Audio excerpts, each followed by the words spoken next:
my self-estimation, it's really difficult for me. So I I tried, and now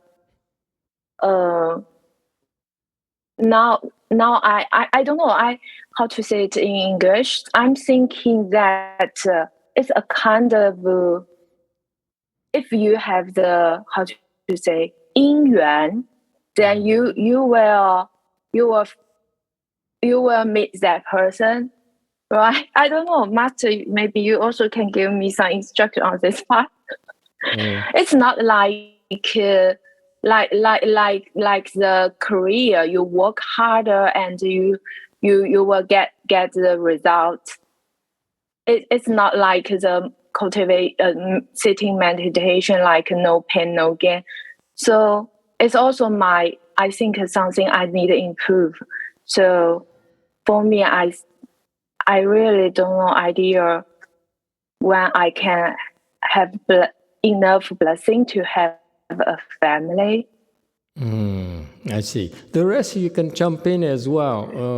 Give us, give us your ideas as well on what's happening, because I don't know enough to really give her good advices. So, because of I don't know about the lifestyle in Shanghai, your value systems, your expectations, what is normal, so-called normal for you. I've never been in Shanghai, and I would love to hear more from you. What is what she should be doing, or what's is considered normal, desirable, okay, and so forth. So I don't know. It really depends on what's important to you, okay.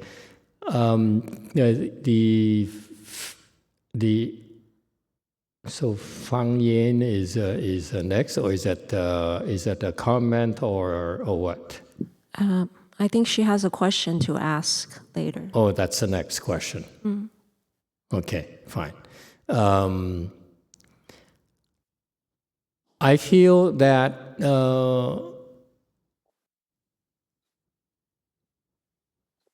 my mind is drawing a blank. I'm not sure on what really should work for her. Maybe it's too early for me. But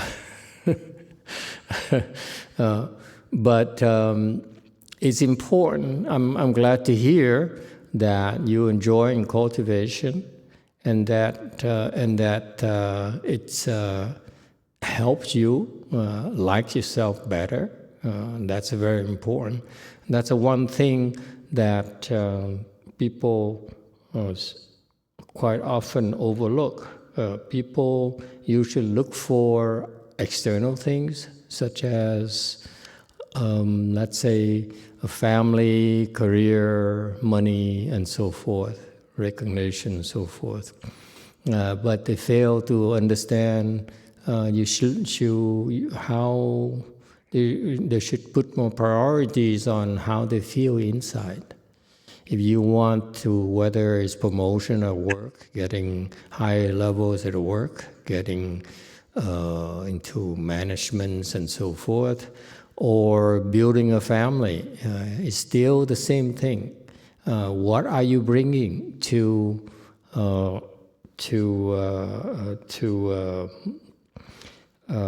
it? And the main thing is you should be bringing your own happiness, your own stability.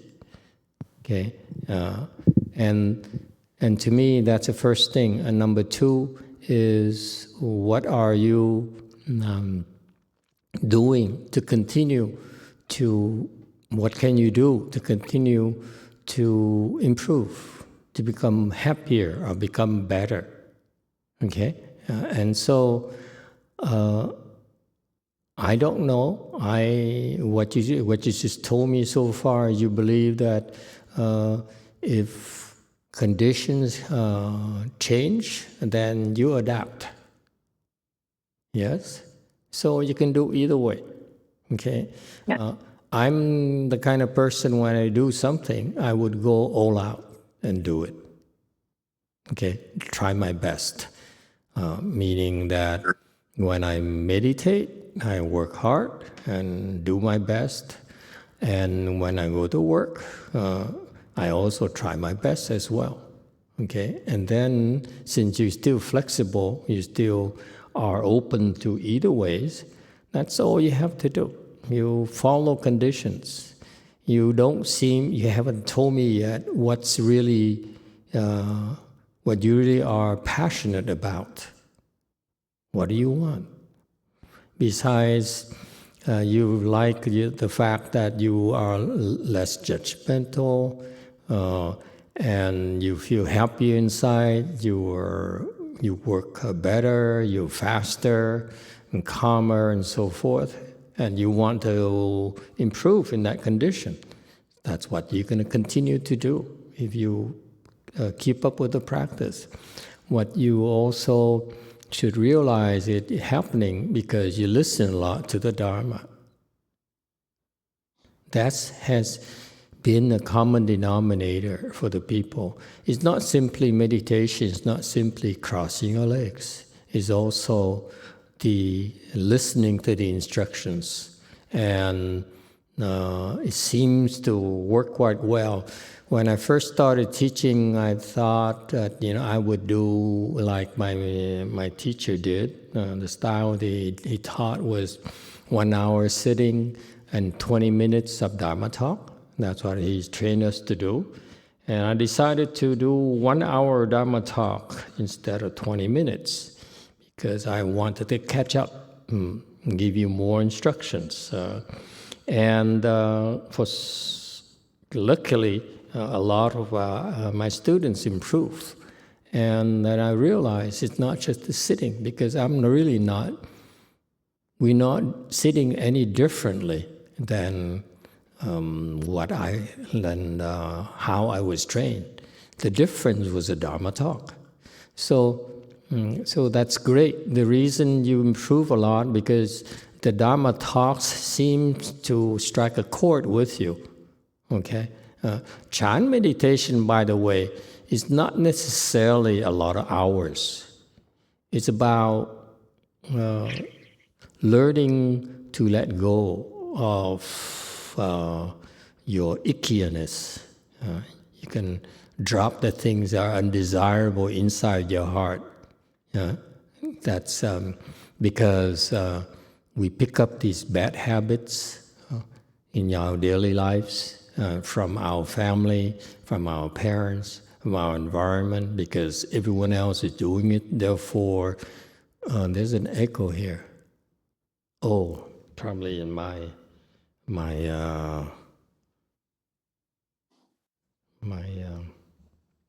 speaker here, maybe. Okay, I really have this constant echo on my right ear.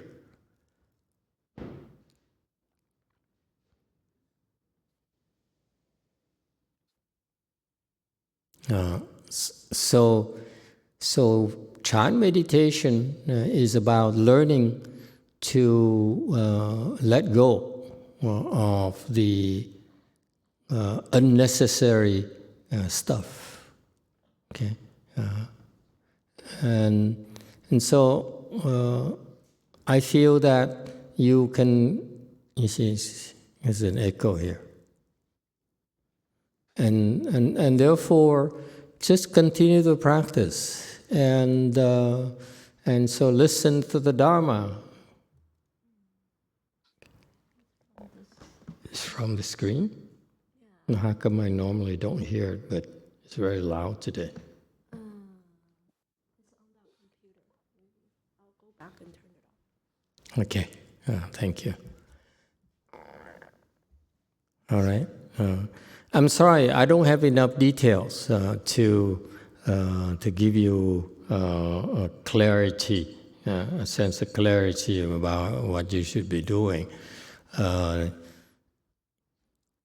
I need more specifics, where you more like asking for what does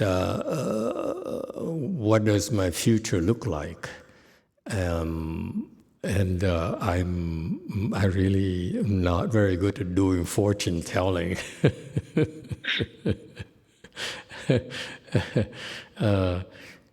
But I believe for you, it should be a balance. You should continue to meditate, listen to the Dharma because you like that.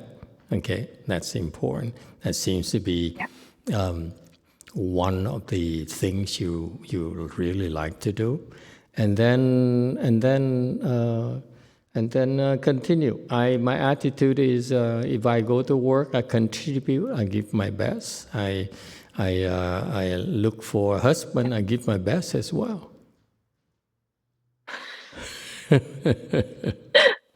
Yeah. And you never know. Thank you, Master. And Yeah, I you might, as you might find some project, whether it's at work or whether it's at in your heart, that might turn on a fire inside of you. Okay, then I'd go for it. Okay, but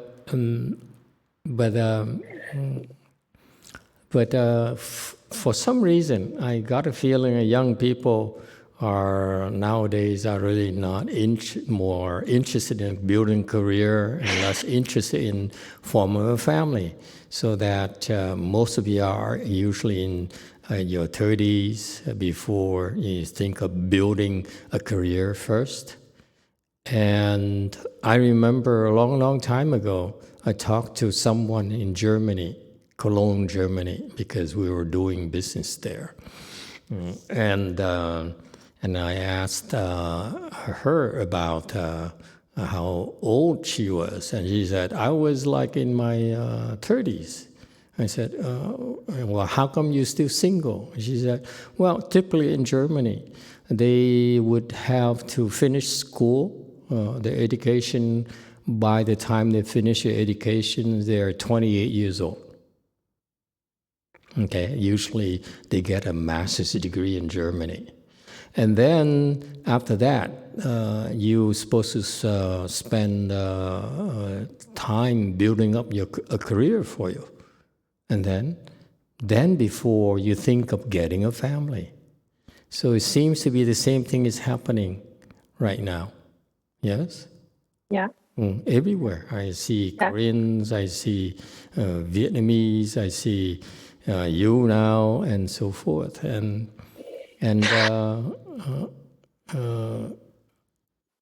I think it's a good thing. But what you do have over us, the rest of us, is you have an interest in the Dharma. The Dharma seems to be your guiding light.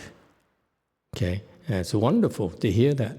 I never had that kind of clarity. I was confused for a good part of my life, where you just what we call in management muddling through. You have a problem, a big problem. We don't know what to do, so keep on, on looking for zigzagging and looking for a way to fix the problem. That's all. There's no clarity, no sense of purpose. It's always ambition.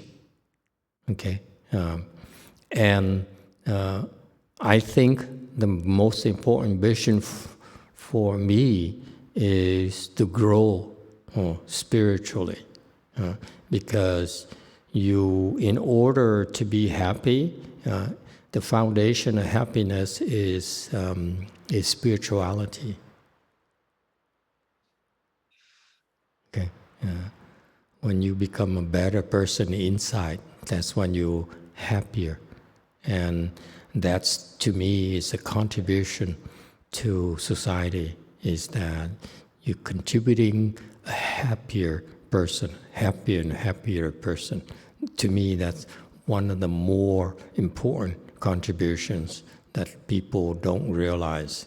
People usually, even like that lady from Germany there, they talked about money, talked about career before raising a family and so forth.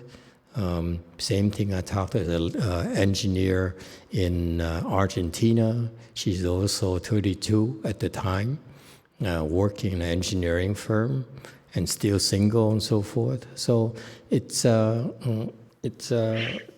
people are smarter and they look at having a balance and stability first, personal satisfaction, but they still don't understand what personal satisfaction is. They still measure it in terms of money, in terms of career, okay? Whereas you do have an edge over the rest of us, the rest of them, in the sense that you want to continue to grow spiritually, okay? So you're doing great. Continue, and part of cultivation is to be flexible, and the advantage of Chan is that we recover very, very fast. So we can experiment more. We can try either career, either path, career or cultivation, so-called cultivation. Okay, and there is a limit to it. I was joking about it, asking you about how short the hair can be when you look at yourself, because the extreme of this cultivation is becoming like me when you let go of all your hair. Okay, and just to tempt you a little bit, we're very happy. Well, I'm very happy. I don't know about my disciples. Okay. On the other hand, I was on the other side as well, where all I knew was career, career, career, ambition, ambition, ambition. Didn't make me happy at all. Okay. Yeah. So to me, unless I have condition with someone, I'd rather stay on my side. Okay, meaning the devotion to the spiritual life, because I feel that's how I can best contribute to society.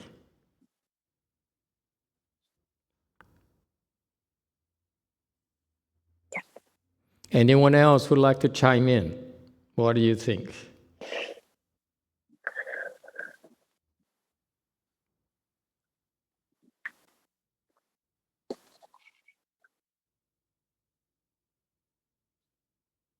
Okay. Anything else?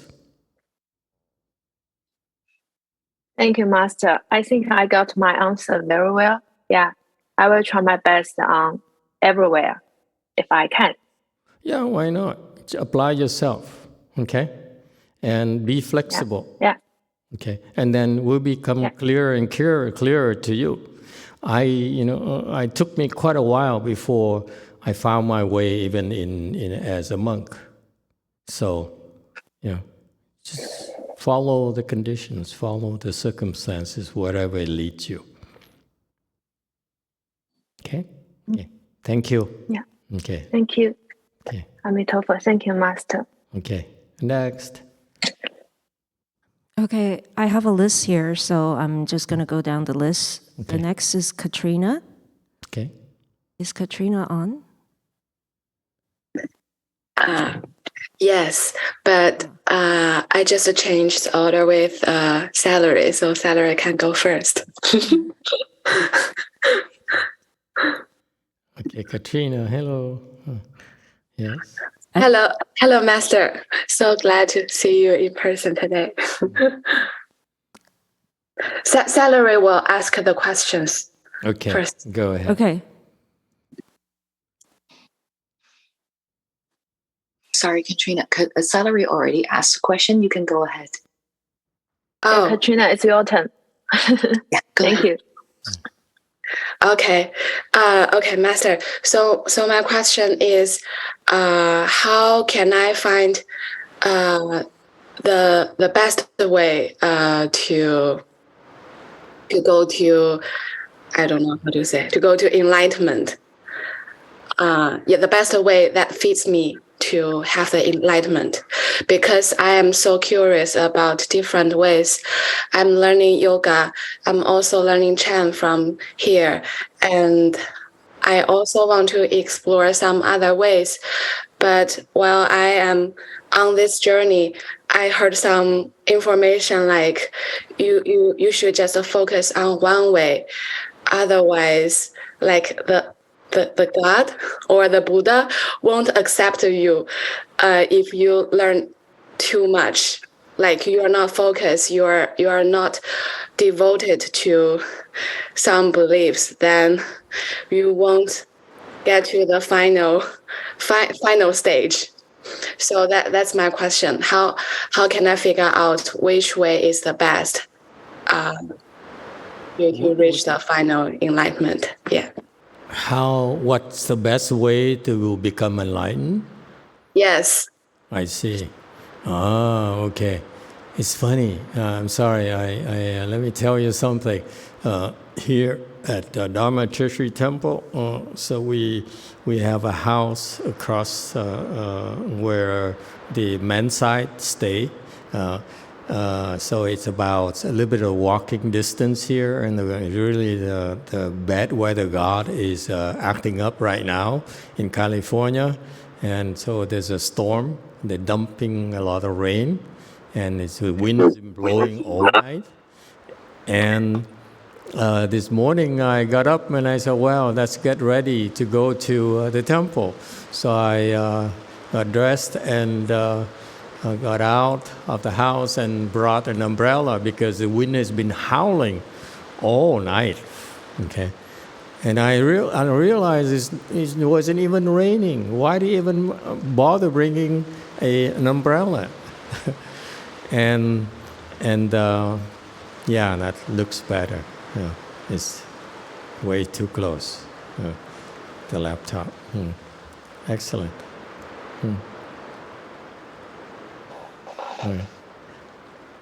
And we got here, and half an hour started pouring right now, and it's the first time I hear the rain, the heavy rain on the roof. It's so loud. How interesting. Anyway, the weather god can be bad. Weather god can be quite sympathetic, if you will, polite, if you will. Okay, so what's the best way to get to enlightenment? God, your question is, you usually ask these kind of questions to the Dharma masters in China.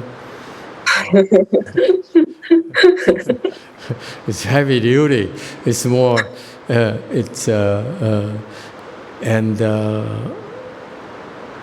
why enlightenment? What do you think enlightenment is? And why are you interested in enlightenment? I think enlightenment means someone gets rid of worrisome fearness or anxiousness. They're just a very wisdom to see through everything. Like they're thinking, acting, and behaving like God or like Buddha. I think we have reasons or goals to do. Like no matter what we do, we always will have a goal.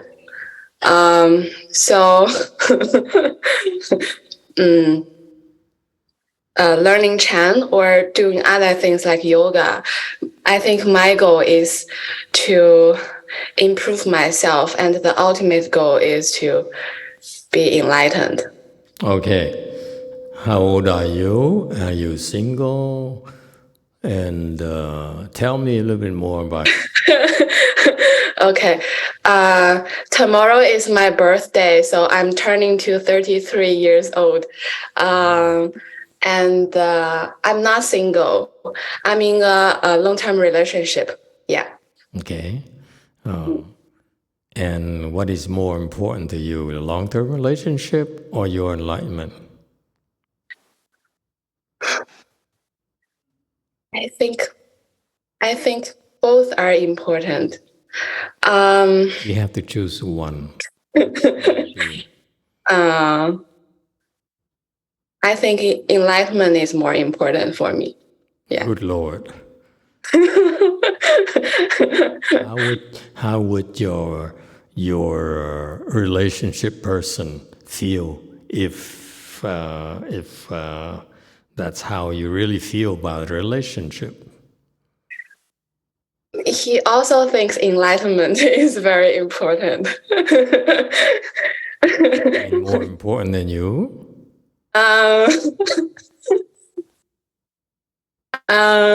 I don't know, but we always talks about it. We always discuss about it. We think we are just in a human form in this lifetime. So our ultimate goal is to grow a little more, not just to find happiness in this lifetime. So I think it's good. I think it's fine to let him know that that enlightenment is more important. Like we are in a relationship. We're not just pursuing happiness in a relationship. We're also pursuing some improvement. Not improvement, just meaning maybe? Yeah, in a relationship, we can know more about ourselves and we know how to love. We know how to caring for each other. By doing this, we also purify our inner space. I don't know how to describe, but I think is he listening? Oh yeah. He is listening to you. Oh no. He's not listening here. He's not listening here. So, what if he gets back to him that enlightenment is more important to you than him?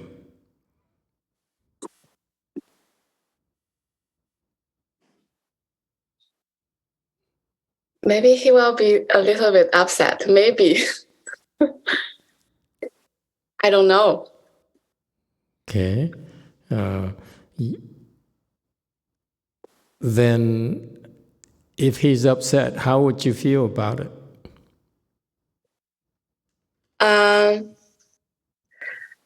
I will feel sorry for him. I will also feel upset. I don't want to see him upset. I see. Then you should tell him about it. That you prefer to be enlightened over making him happy. Tell me how I feel. Yeah. Tell him how I feel. Yes. But what does this have something to do with enlightenment? It affects your enlightenment.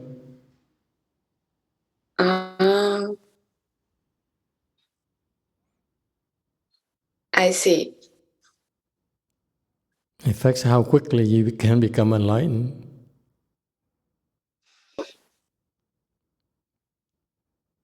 Oh, I see.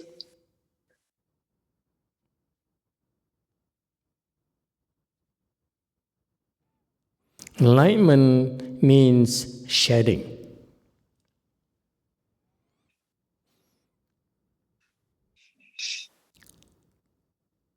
The information out there tells you enlightenment is this wonderful, wonderful thing here, but no one really tells you what does it take to become enlightened. Okay, let me tell you, enlightenment, you start by shedding and shedding and shedding and shedding and shedding more and more and more. Until you shed enough, that's how you become enlightened. So the Chan technology and in Buddhism, Mahayana, we have the approach on how to shed better, faster, but it's still shedding. Okay, and it's a personal thing. meaning that if you feel that that's important for you, then who's going to make sacrifices?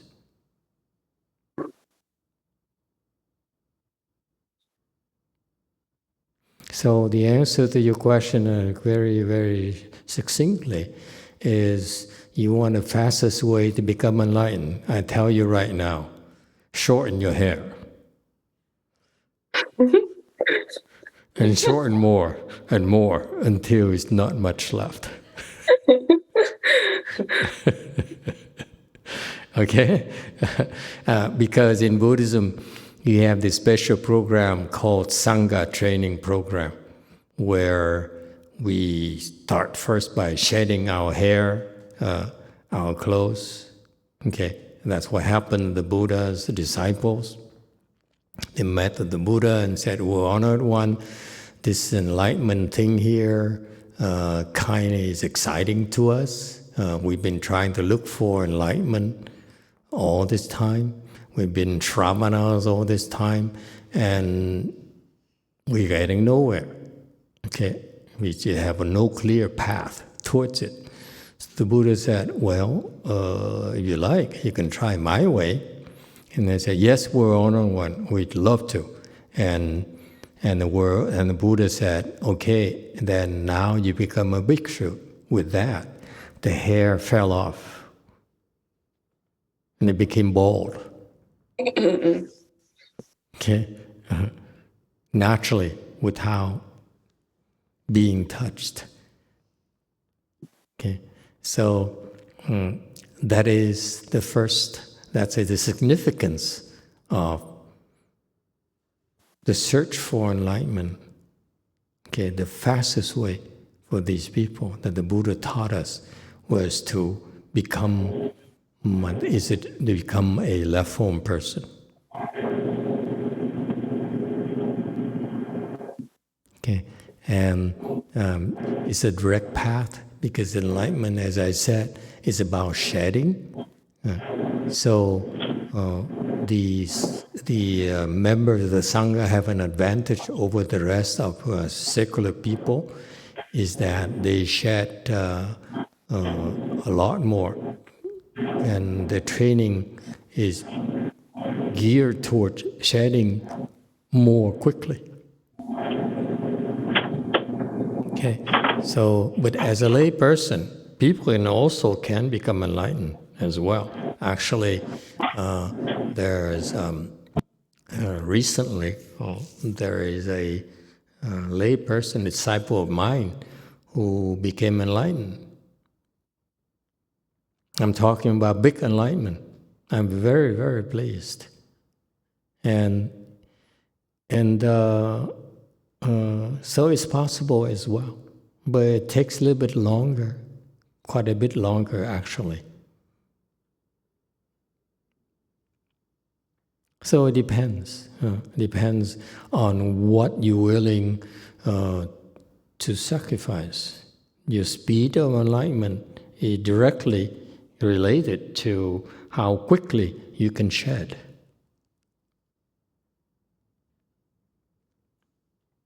Okay, and so it's enlightenment really is not for everyone, because it requires a lot of sacrifices. Okay? Okay. So as far as you're concerned right now, you want to do it quicker, then you have to shed more. And what do you need to shed? Shed more and more of your greed, your anger, your stupidity. That's all. Okay, it's a combination of efforts. By listening to the Dharma, and the sound of Dharma right there will be in your mind when you meditate. Okay, and somehow they merge together, and you see more clearly what is that you must shed next. or that's the first thing, and then the other thing is maybe you get advices on what to shed as well. Okay. Okay. All right. Okay. Thank you.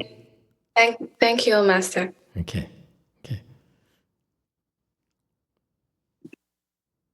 Okay, the next one, Kenny Wing. Thank you, Master. My name is Kenny, and I based in Shanghai too. I started Lotus 3 months ago. And beginning from this January, whenever I sit, I also do confession in my own way and chant and listen to Dharma talk and other videos. But I realized recently I'm doing this practice so diligently is because of my inner fear. I fear something bad will happen. Maybe recently some change in my life triggered my deeper fearness, and I see my attachment. So my question, Master, is this also a kind of attachment for me to rely on doing the practice to escape from my fearness and pray for the good thing? And then how can I deal with my fear? Thank you, Master. Okay. How long have you had this fear? I think it's from later December. I made a decision to quit. Yeah, recent. Yeah. December. What happened? I made a decision to quit from my last job. So I know this is not what I want, but I don't know what I want. So maybe I think this is the kind of a theory, and then later also something changed. So I was a little bit not sure for future. Maybe feels like something familiar is now gone away. So I choose to step out that. But again, I feel still not very sure for future. So this is kind of the deeper fearness I recently realized. You often change jobs?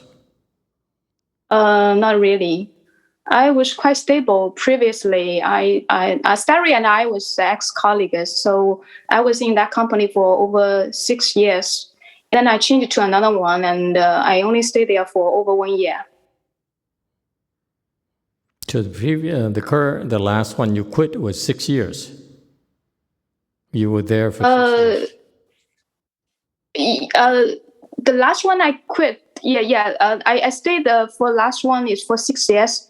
And then I joined another company only for over 1 year. And then last December, I quit. So you quit after 1 year? Yes, 1 year and a half. And what happened? I feel the environment is not enjoying. And actually things was not very smooth as I expected. Yeah, so I feel maybe I was not very suitable for that kind of work. And what does it have to do with fear? I kind of think my previously thinking or my previously mind judge was not always right. And then I don't know, for future, what I really should go for.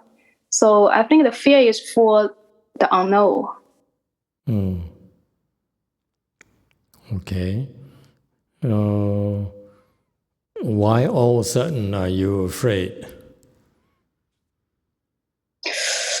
And I also recently feel some the relationship.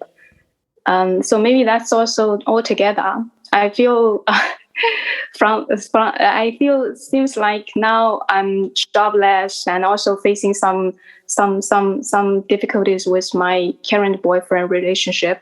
So I kind of feel like things is not so smooth.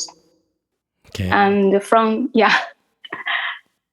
Okay, how old are you? 39 years old. Okay, how long have you been in that relationship? Not very long. So seriously, dating is for over 4 months, around 4 months. Why are you afraid about a relationship? I think that relates to my own certainness. I feel like something, the change or the previous things makes me feel what is exactly I wish for.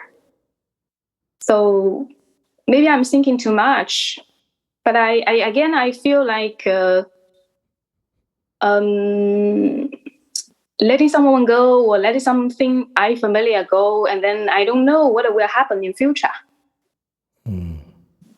Okay. So this is like all sudden of these recently. So maybe previously, I've been single for a very quite long time, but just recently, I don't know, like all the things happened to me, and then maybe triggered some deep feelings. I just don't know why I feel like recently I just feel so fear. And the person in your relationship is contributing to the fear or not?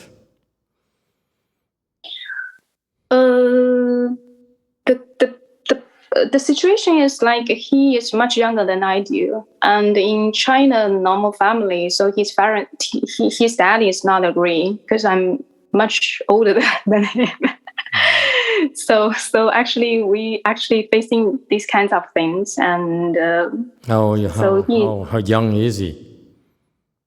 9 years younger than I do. 9 years younger.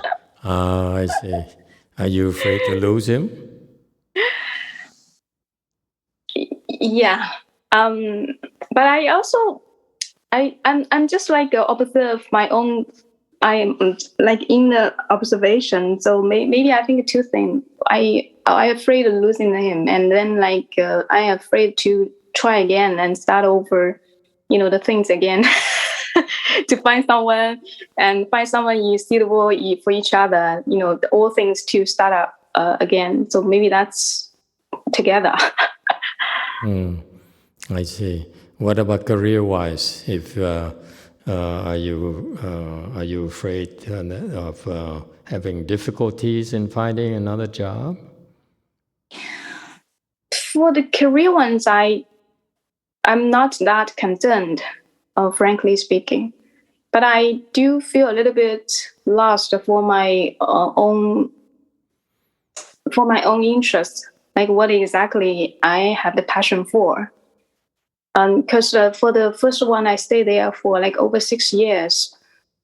I kind of feel a little bit bored, and then I want to try something new. And actually, the try something new, the action was not a very successful. And now I see that. So then I think I quit, and I would like to take some time off to think about what I really want to do. So what's my passion for?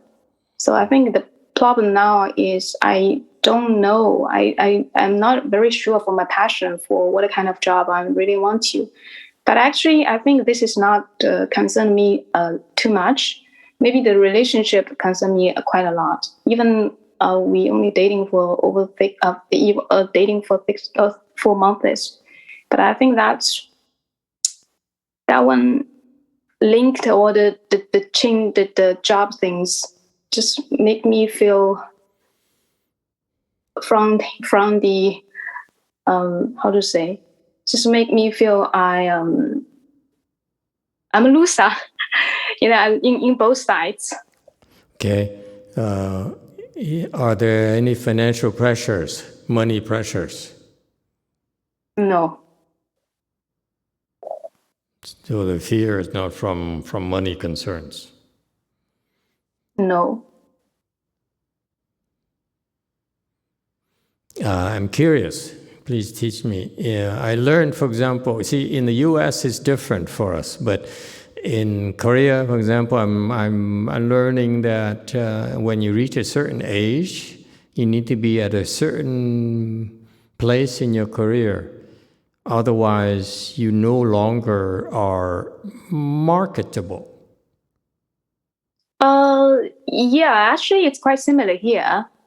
It's not You the can still case in find the jobs. U.S. at all. In the U.S., we don't pay attention to age at all. We're more focused on job performance. If you can deliver, then you still are employable, except up to a certain age where then companies worry about retirement packages and so forth. But so it's the same thing in Shanghai. If you at your age right now, is it harder to find a job or it's no difference? It's still okay, but I think, but the seniority is also important. Like if you are manager level, then if you look for a job, you still want to look for similar levels. But if you at a certain age, you haven't reached to a certain level, then maybe you can still find job, but not that high seniority level job. The age, and also nowadays it's quite diversity here, but the still age is also one kind of element the employer will think about. Okay, but you're not concerned about that. That's not a concern for you. Professional side. No, that's not a big concern for me. So the fear really is more focused on your personal life, your relationship. Yeah, because also because I'm in a quite traditional family, so the age also is because of the pressure from my parents. Not normally like over 35 or around 39 years old is quite later age, if not still not married. So this is also maybe there will be the pressure from family. Okay. All right. Fear. Okay, so it's more on your personal life that is a source of your fear, not professional life. Yeah. Okay.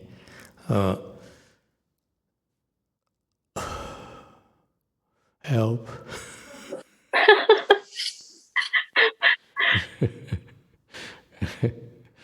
Yeah. You want to get rid of the fear, then you should try to determine the source of your fear.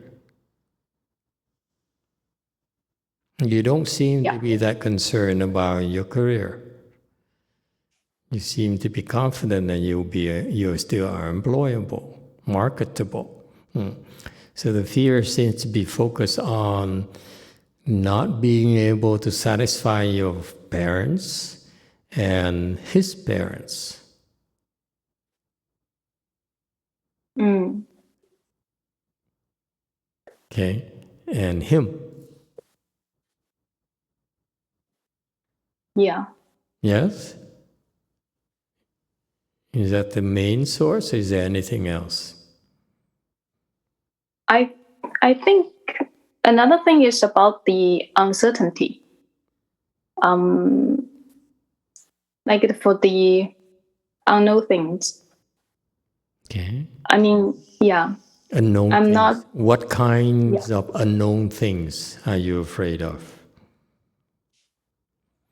You see what I'm doing? We're trying to pin it down. We're trying to zero in on what really you're afraid of. You want to fix it?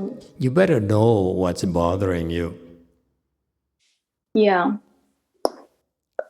If I mean, like if we really didn't work out, so I'm not sure if I can find someone else. Okay. Oh, all right. That's what you're afraid of. It's relationship. You want to have a family. You want to have a relationship. Yeah. And you're afraid there's a pressure now that you will have more and increasing difficulties in achieving that personal relationship. Yes. Okay. Then you're not in a good position. That your happiness, your life, your self-worth is based on someone else's being with you. Yeah, Being I with realize someone that. else. Okay? Then you will always have that problem. If you need to depend on someone else, then you always have fears of losing that person. And that's not a very good thing, a good position for yourself. Yes, I realize that, Master. So, uh, I don't know if if practices chant or things will help to develop some self-independent and self-completion. Is that a right approach of doing that? How can I do something to develop self completion? Yes, the chant practice will help you go there. Chant practice will help you resolve your fear eventually. If it really bothers you, okay, that fear, then the more you improve in chant, the less fearful you become. Okay. And basically, this fear here is not healthy for you. Yeah. You don't want to depend on anyone at all. Meaning that you need to be more flexible, more independent, because if you are the clingy type of person, the needy type of person, you will put more pressure on your partner.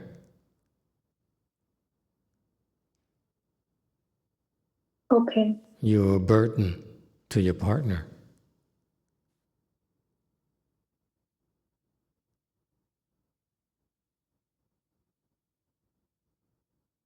Okay.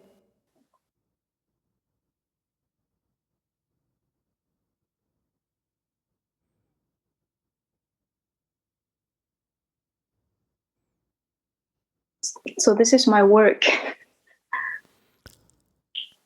Yes, you have to. You have to. Since you have time right now, I would meditate more. And how long can you sit? Normally I sit from 1 hour to 1 hour and a half. The longest is 1 hour and 40 minutes. You still new. You've been doing this for 4 months, right? You said?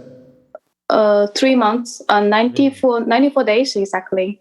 94 days. Wow, you're counting the days? I fear that is not enough. You should shoot for now. For now, go for longer sits. Since you still you have time to do that, have the chance to do that. Sit longer and will numb your fears. The leg pains will numb your fears. Okay. And then it will help you see clearer about the nature of your fear. Okay. Okay? In order to get rid of the fear, you need to see more clearly how the fear is triggered. And we're not talking about just one person. We're talking about the triggers, the particular behavior, particular specific things. Okay, that's what meditation can help you. It helps you see more clearly, pinpoint what is with better precision. What is that? What really triggers your fear? Okay, and so simply sit longer, and listen to Dharma, and you see, as you can sit longer, more of your fear will become clearer. The clearer you see your fear, the quicker it will subside if you sit. Okay. That's all. Okay. Thank you so much, Master. Thank you. Okay. Thank you.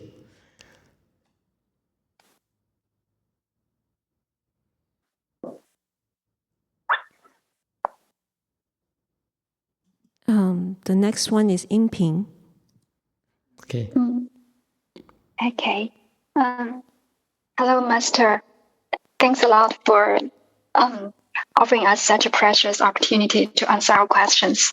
My name is Yingping. I'm based in Beijing. And hello. I'm a new joiner here, but I feel very happy in our Chinese group. It's very warm and clean. And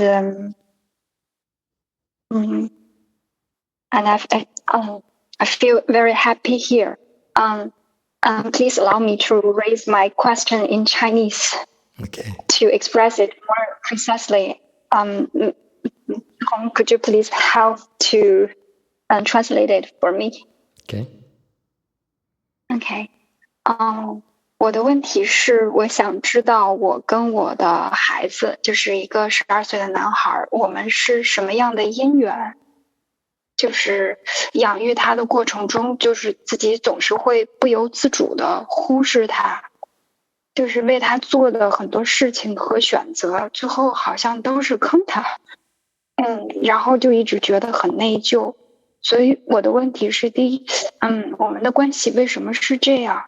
第二，就是不像别的母亲对孩子有那种就是不顾一切的那种特别深层的那种爱。第二个就是我怎么做才是真的对他好？谢谢师父，感恩师父。Yes, go ahead, Jane.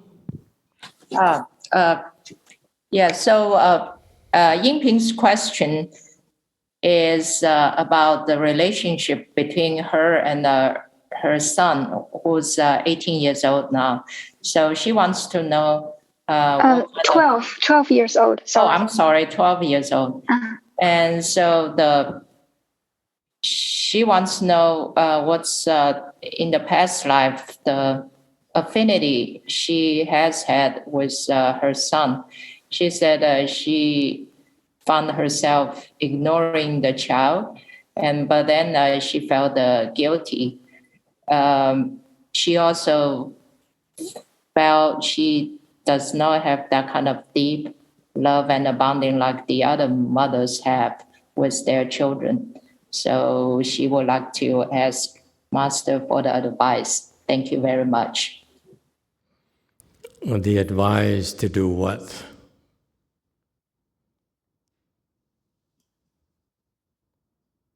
I want to know the reason why I couldn't love my son like the other mother to their kids, and how I could do something to benefit him.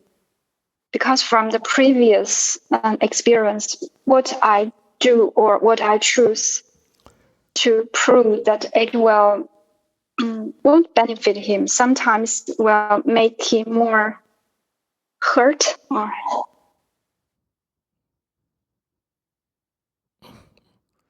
Okay, and how many children do you have? only one. He's the only one. Okay. And you don't feel that you love him enough.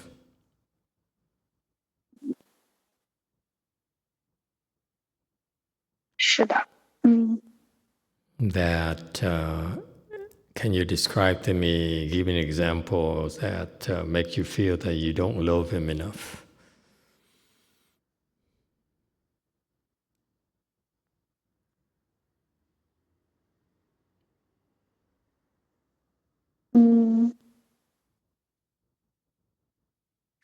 For example,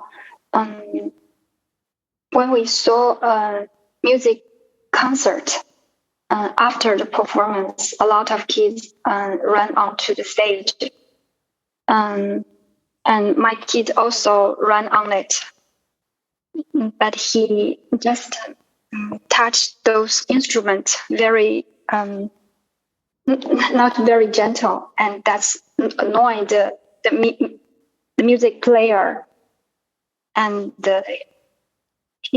he's shouting at my kid.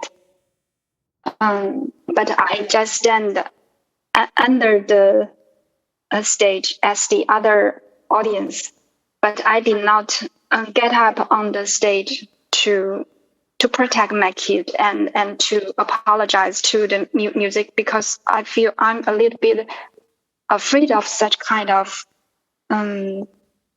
situation. Okay. And leave himself on the stage to face such kind of position with a lot of people seeing such circumstance. I see. How often do you bring your son to concerts?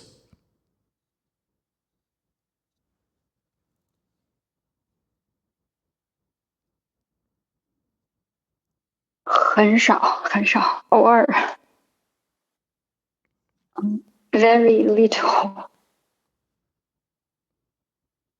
Okay. And why were you afraid to get up there and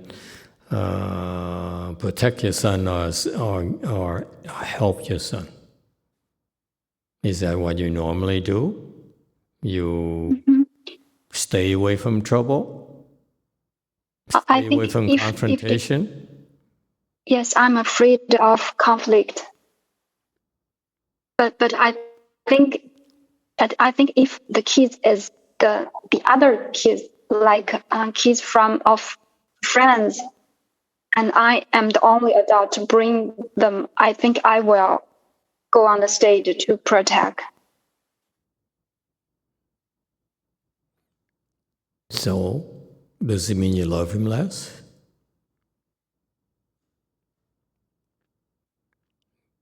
It seems to me your example tells me that you feel is the best course of action is to keep the distance.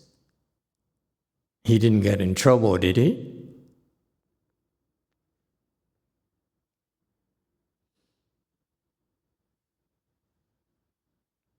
我来翻译一下音频。师父说，是不是他？你觉得最好的这个解决方法就是保持距离，但是他没有因此就是遇到麻烦，是不是这样？我不是觉得就是最好的方式是保持距离。我觉得作为母亲的话，应该去在那种情况不应该让孩子独自去面对和承担。So she said she felt the best course of action wasn't keep a distance. Instead, she should, and she shouldn't let her son facing this all by himself. I don't understand. The example, that it's not clear to me the situation. So her son ran to the stage and touched the instrument, and the performers weren't happy about it. Was he in any danger? He wasn't. 师父说，我不是很明白，当他跑到舞台上去碰别人的那个乐器的时候，他有没有受到任何的危险？就是那个音乐家，就对他大吼，就是骂他。The musician shouted at the kid, 然后当着所有观众的面，and in front of all the audience. And so what's the big deal? Kids get yelled at all the time. But it have to do with her not loving her son. I don't get it. The example doesn't tell me she doesn't love her son at all. Kids get in trouble, they get yelled at. If she says, I let him get yelled at, doesn't mean she loves him less. If she chose, her style is that it's not confrontational, then doesn't mean she loves him less. I don't understand. 师父说他不理解，因为你刚才给的例子并不说明你不爱这个孩子或者爱的比别人少。他说，如果你的风格就是你不愿意跟别人有冲突，那个这不是个事儿。小孩子就是被大人骂，这是很经常的事，他并不觉得是个问题。好吧，那我不知道是我这例子举的不恰当还是。She said that she felt she might not giving you the right example. Okay, give me another example then. 师父说，那就说最近的吧。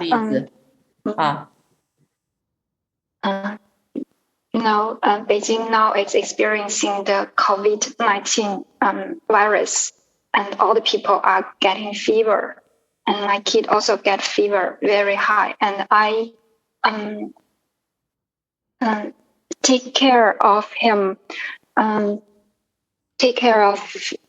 for several hours, and in the morning I just go back to my room to sleep by myself and leave him alone for about 4 hours, and which result he to get fever into a very 抽搐怎么说？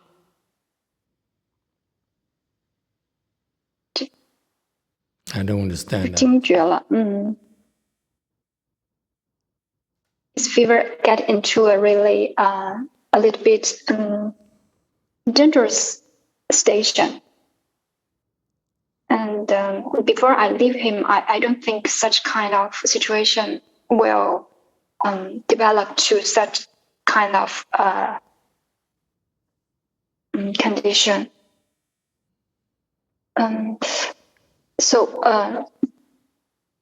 Okay, so let me again. I don't understand the situation. Your kid had fever and you took care of him for 4 hours. Yes? And then after 4 hours, you went back to your room. And why did you go back to your room?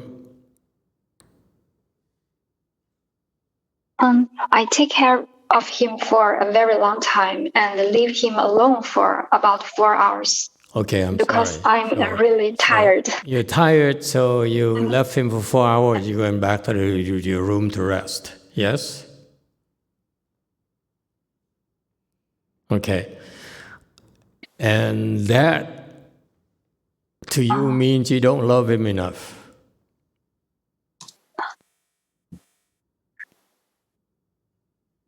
Mm.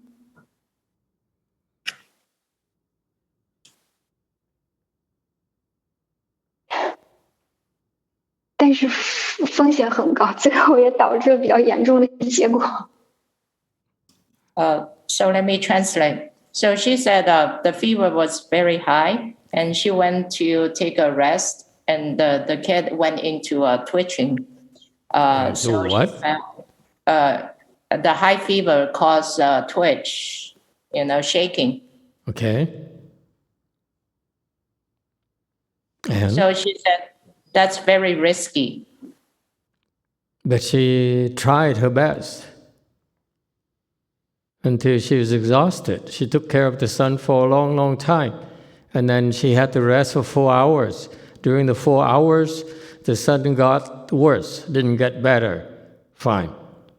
But what does it have to do with her deciding that she doesn't love her son enough? I fail to understand, make the connection between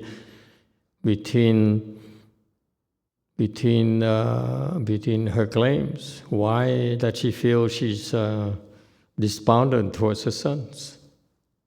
Master, can I help translate a little bit here? Yeah, please. Yeah, I have been knowing Yinping over 10 years, and her first comment says and also as I know, she has been doing a lot for her son, but her point is she felt her son didn't benefit that much as she expected. It's not about she doing to less. Actually, she did a lot, and I also know that she just want her son to benefit as much as it could be. Yeah. So she always tend to blame herself about this, how much her son can benefit from it.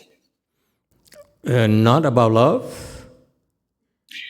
Because of the benefition her son can get, she felt it's because she didn't love her son that much. But actually, she already did a lot. Yeah, that's her major question, I think.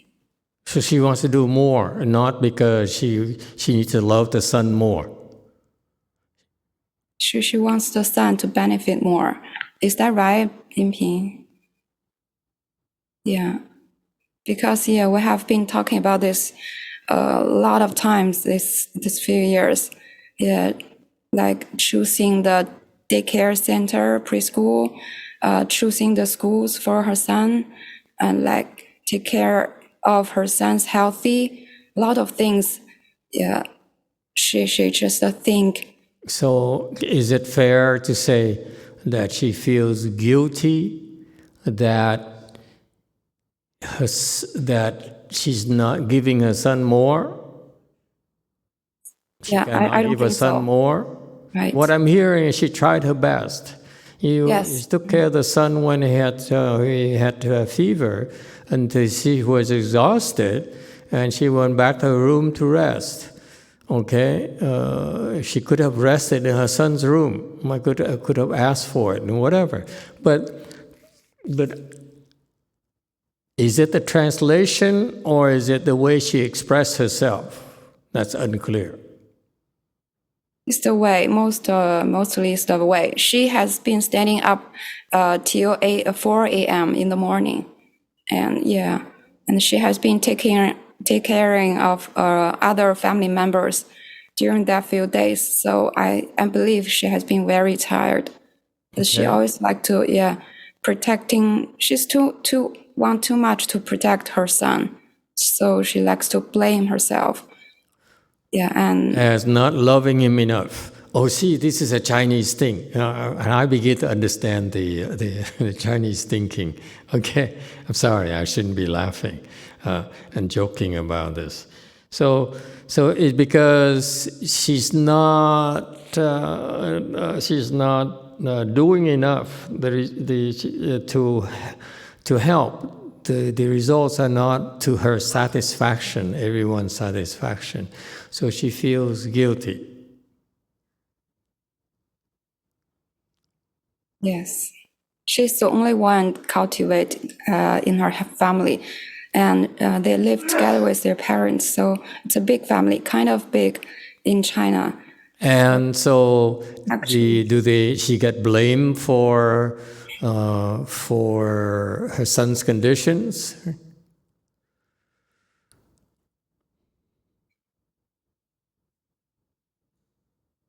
No. I'm trying my to husband did understand. not blame I'm me, trying to and my understand. parents didn't know it.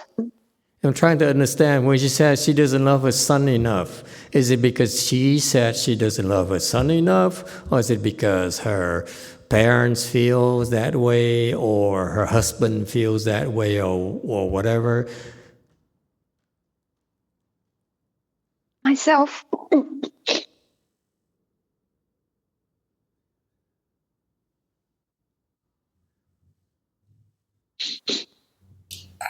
I think she has too much burden to taking care of her family.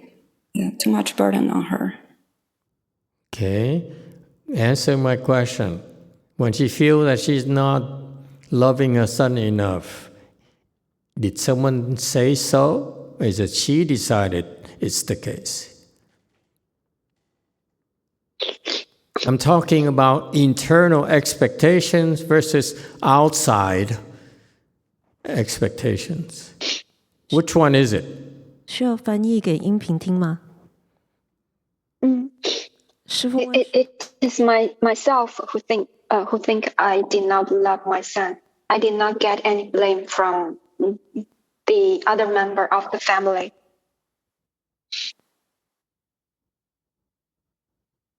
Okay. So you tried your best, but still not enough. That's how you feel.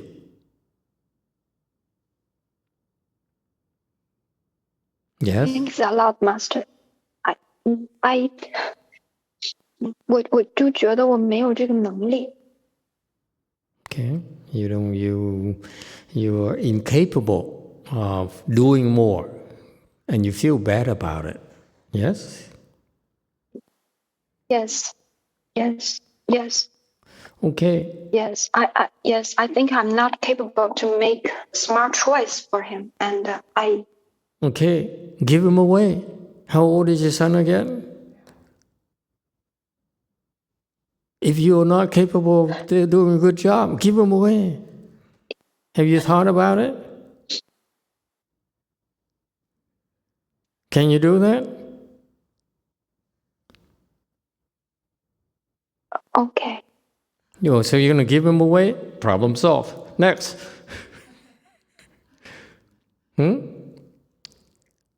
What do you think? I'm asking you the flip side, the other side of it. Suppose you give him away because you can't take a good care of him. You think he's going to be better off? What do you think? Master 是问你，你宁愿为此就是放弃抚养孩子吗？还是说你总归是要把他留在身边的？ You think he'll be better 我 off? 明白师傅的意思，而且就是让我自己不要自责啊。Have you asked your son, are you happy with me?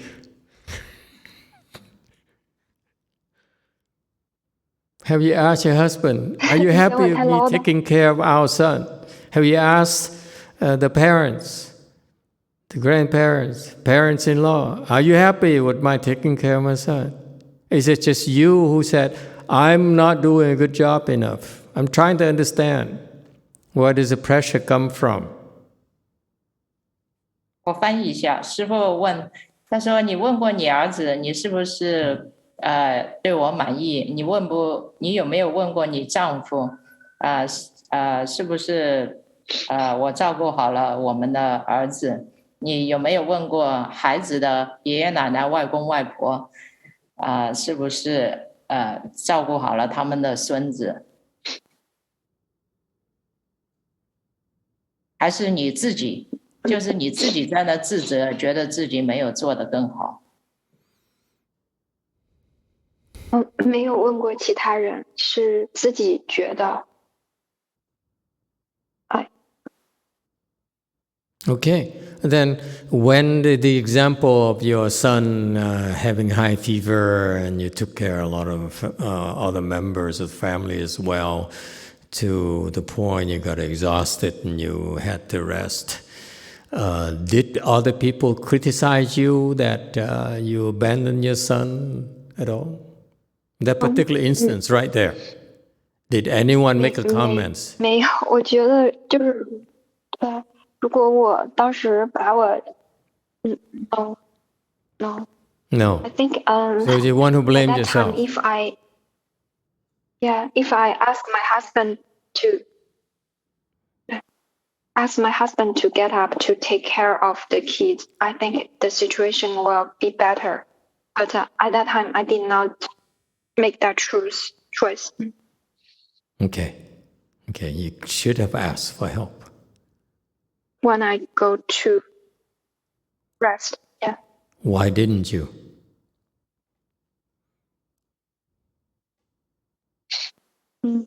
Because he just recovered for about he also got a fever for about 3 days, and he has recovered, but I'm afraid he still have carried a lot of virus. Okay. And so you feel guilty.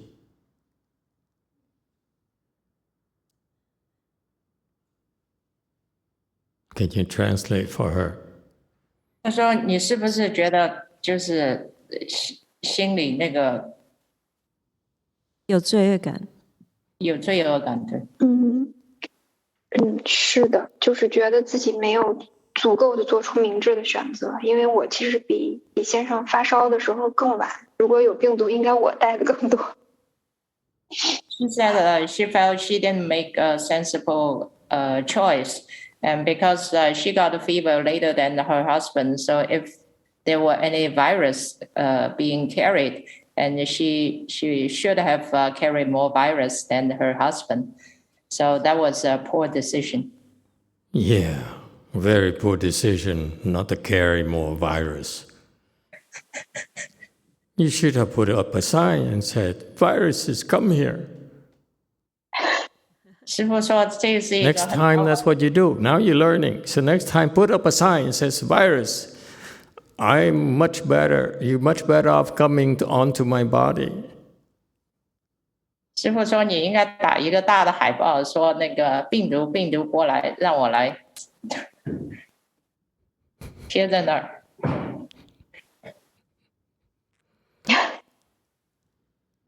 I did not get that.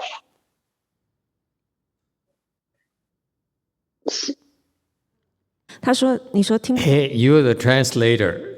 I only express it in my English 没有 style. 师父在 You have to explain to her in a Chinese style.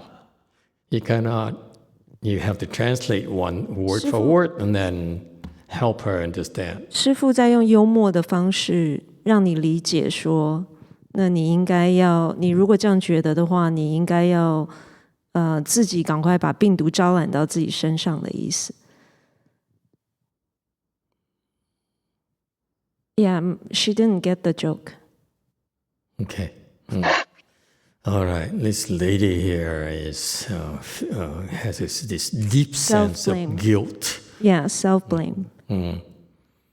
Okay. 就是你常会责怪自己。I'm trying to point out to her is no matter how hard she does, no matter what, even if she gave her best to take care of the family, she still feels that it's still not enough.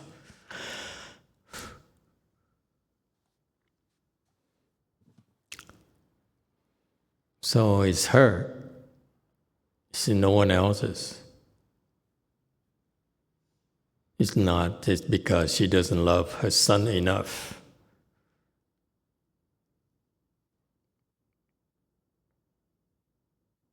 你听得懂师父说的吗？师父说，不管你怎么做，对你都会怪自己。不管你已经尽了全力了，你还是怪自己。Okay, and the rest of you, let me ask, is it typical people in Beijing to blame themselves, or if something is not meeting expectations, not the way it's supposed to be? Is it typical, or it's just her?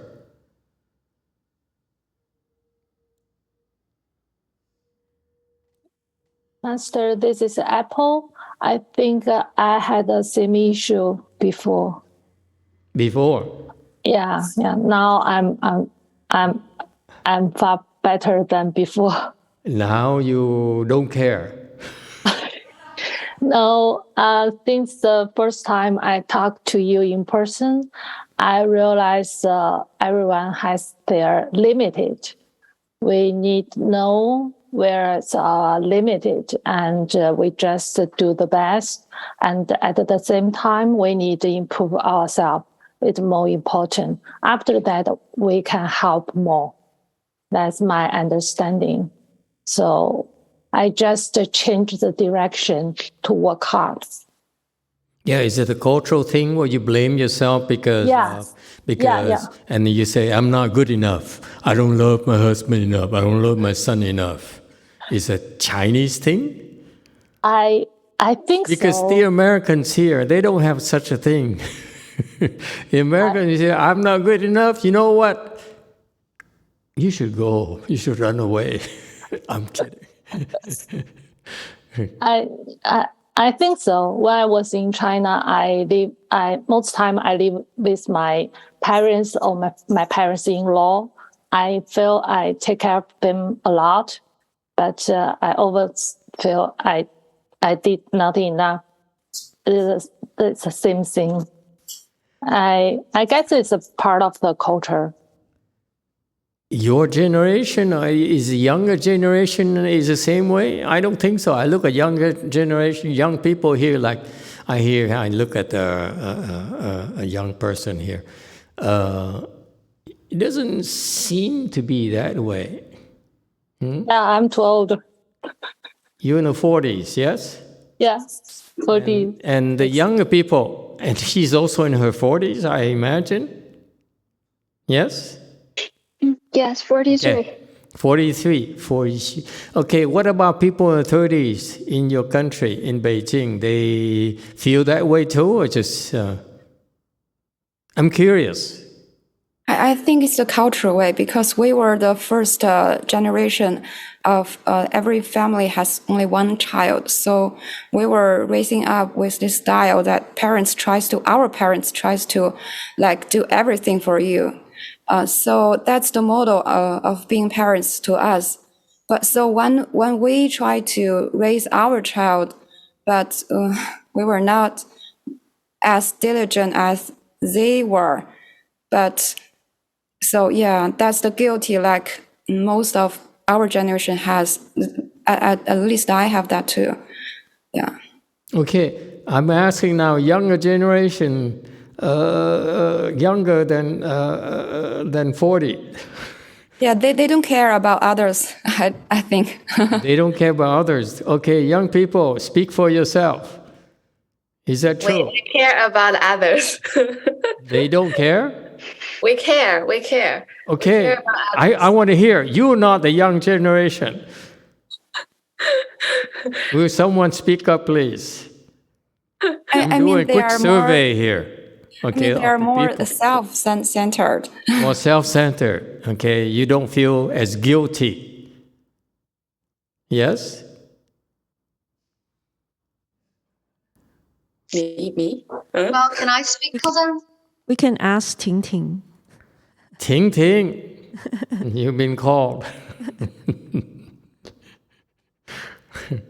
What do you have to say for yourself?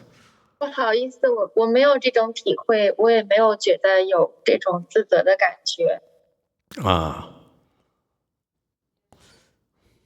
She says she doesn't feel that way. And also, she doesn't feel she's 没有资格, not eligible to answer the question. 没有资格. Oh no, 没有这种自责的体会。自责. There's no self. Yeah, she doesn't have those self-blame. I see. How old are you? 42. 42. Okay, so 30s. No, I'm looking for 30s. You are, you are what we call abnormality, an outlier. Hello, Master. Yes. This is Paying here. I am 29, turning 30 this month, so I think I may able to answer it. Yes. Only speak up to myself. I think I do feel guilty, especially my choice of coming to United States and left my mom alone in China, and especially right now, COVID is really bad. And I feel very worried about all my relatives. And my grandma recently also got sick. I actually feel extremely guilty. I blame myself of made the decision of staying in the United States because I always think if I were in China, I would have been taken care of them. It's like everybody in my family got sick almost around the same time. So no one was there to take care of anybody. Everybody just fell sick and had very high fever at the same time. I did feel very guilty. And I also had the self-blaming issue. Okay. Anyone else? 30s or younger?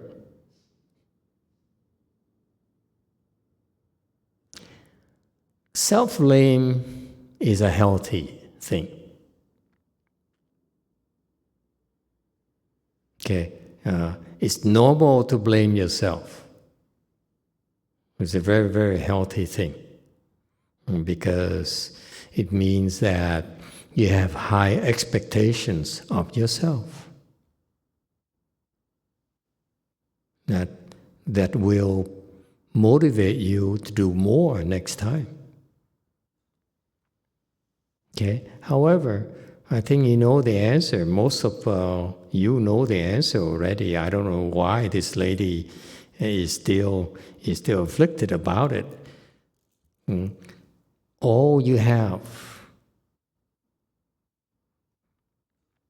you gave it to your son already. That's all you have.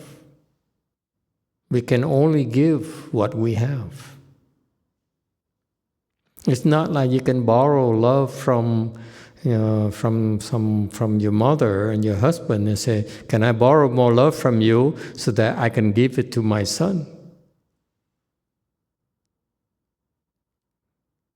There's a difference between love and the results of your love. You love, and then whatever happens is a different story.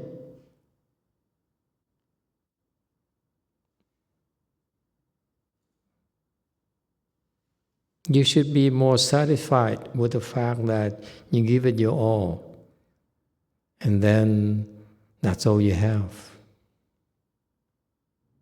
Okay? It seems to me like you've been doing that all this time. Stop beating yourself up. It sounds like from Chu Hung that you don't listen to that advice. You kept on blaming yourself. I could have done more. I should have done more. Why did I not do more? It's typical of the Asian cultures that especially Asian women beat themselves up along the guilt trips.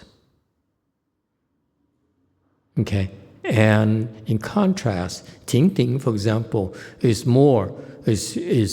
chose to be more like Westerners, where he said, "Oh no, you guys cannot be feel guilty. You cannot lay guilt trips on me at all." Okay, Ting Ting is free like a bird.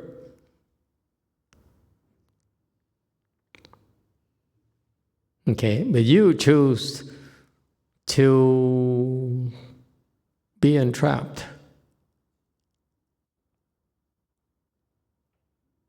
So there must be a compromise, a balance somewhere, where if Ting Ting, for example, continue to say, I'm not gonna, I don't care. If if that's the case, then you cannot make me feel guilty. I'm gonna be my own person, and so forth. It's a rather lonely life. If that's how you feel. Okay. And the other extreme is you, where you say, I must love more, I must deliver more. Even if you could deliver more, it's still not enough in your way of thinking. So where does it end? Okay. I thought it's going to be a child question. Now I find myself doing family counseling, career counseling. Good Lord. Why do I feel ambushed? I'm kidding. Okay.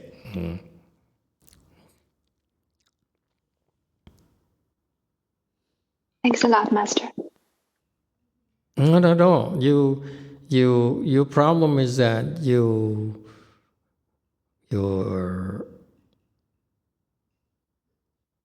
unreasonable.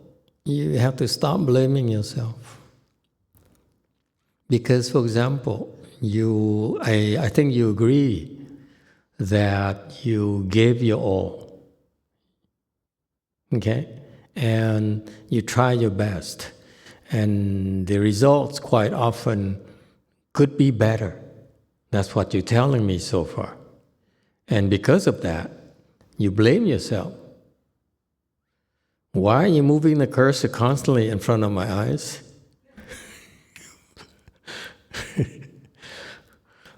Okay, I'm easily distracted. My mind is very scattered. Okay. I'm kidding. Okay, so that's your problem. You keep on blaming yourself. Culturally, to me, that doesn't make sense. Because when you blame yourself like that, you are less clear-headed and you drain yourself unnecessarily. Can we switch mode to where you continue to do what you do, give your all, and then that's all you have? If you want to change, do two things. Number one, meditate more so that you have more strength, more energy to give more. Okay? I'm not talking about wisdom yet. I'm just talking about more stamina, more energy, and faster recovery in order to do more for your family. And cut out the guilt trip. Okay? The guilt trip is not helping towards that cause. Doesn't help at all. Okay? Switch to the mode where you try your best. That's how you're wired. That culturally and personally, you really believe in that. That's fine. But you try your best. And you can drop the guilt trip. Because in your case, the guilt trips are actually not helping you take better care at all. Usually when I said earlier the guilt is a good thing for you is because it helps you improve, okay, up to a certain point. But for you, it's excessive. You keep on blaming yourself. It could be better. It's true for everything we do in life. I myself look at things the same way. It could be better. And that's why I improve. I improve because I always see that I could have done better. But I don't blame myself. What I do is I say, next chance I have, I will do better. That's all. To allow yourself to feel guilty because it's not better doesn't help.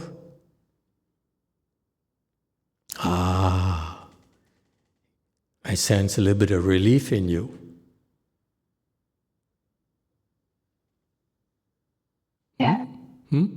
Drop it. Yes. It's not necessary to feel excessively guilty. A little guilt is good, but the way you do is excessive. And Ting Ting is the other end of the scale. It says, I don't care. You cannot ever make me feel guilty. Look at her. Right? That is not healthy either, by the way. What do you have to say for yourself?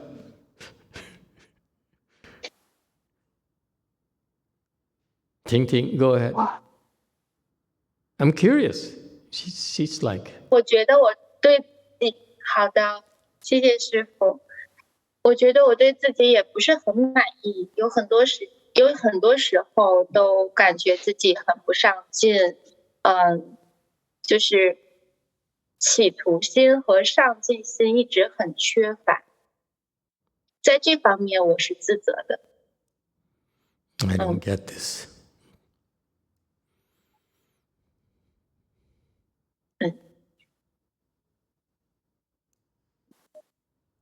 Tintin said,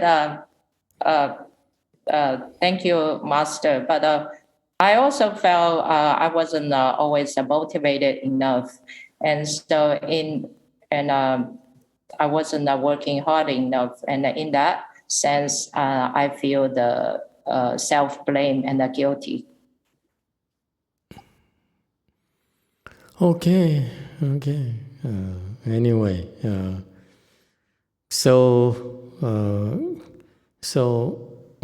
that's fine. Feel a little bit guilty is a good thing, but don't beat yourself up like that. So again, I said, you can try better next time, okay?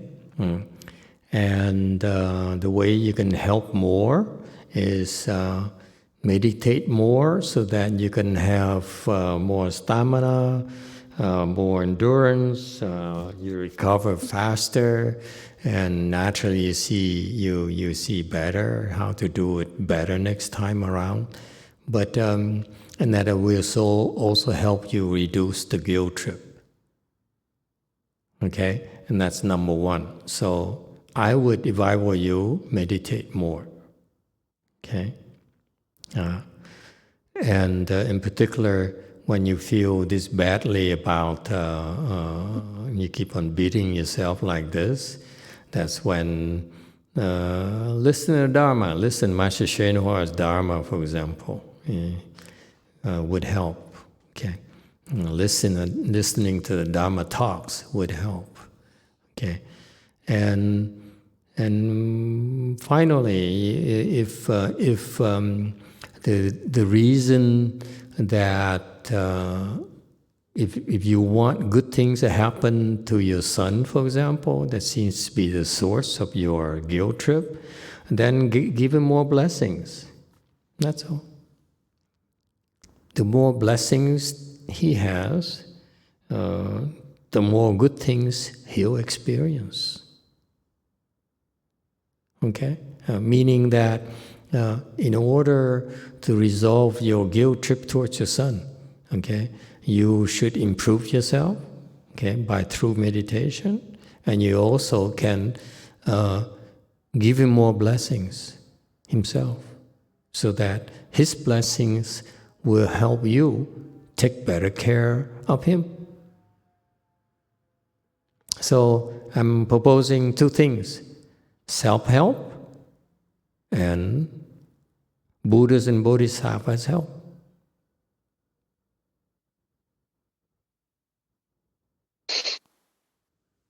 That will be better. You'll be better off. Okay? Thank you. Okay. Okay. Got it. Thank you, Master. Thank you for your contribution. Thanks a lot. Yeah. Okay. And cut out the guilt trip. Be more like Ting Ting. Yes. So, Master, we still have 9 more people on the list. Okay. And then I'm just going to go down to the list because I don't have the list of the questions. Okay. So the next one is Xiaoqing's mom. Okay. The celebrity lady, Shanghai celebrity lady. who has her own channel, I heard.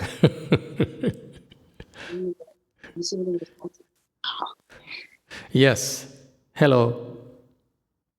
师父你好，我今天的问题是，就是最近在1个多月的时间里，我就感觉我的头脑有点懵，也就是头懵懵的，因为在这个修行的道路上。 Good morning, Master. In the recent months, I felt that my brain is not clear. I want to make further progress. I don't know how I get stuck here. 谢谢师父。 This is my question. Master, just FYI, we're switching to an English channel, so it has this automatic feature that the translator will overwrite the person who's speaking. I see. Would you prefer this way, or? I mean, that's fine. Either way is fine, or whatever. So how can she tell me more about the nature of meng meng? What's meng meng? 就是困惑，困惑。 I'm confused.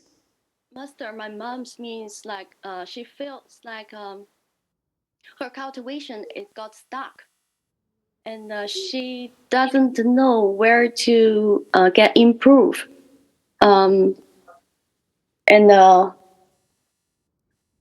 Yeah, where and how to do to get improvement. She said it's not clear. 头蒙蒙的。 Oh, fuzzy. Yeah. This is like normal days or during meditation?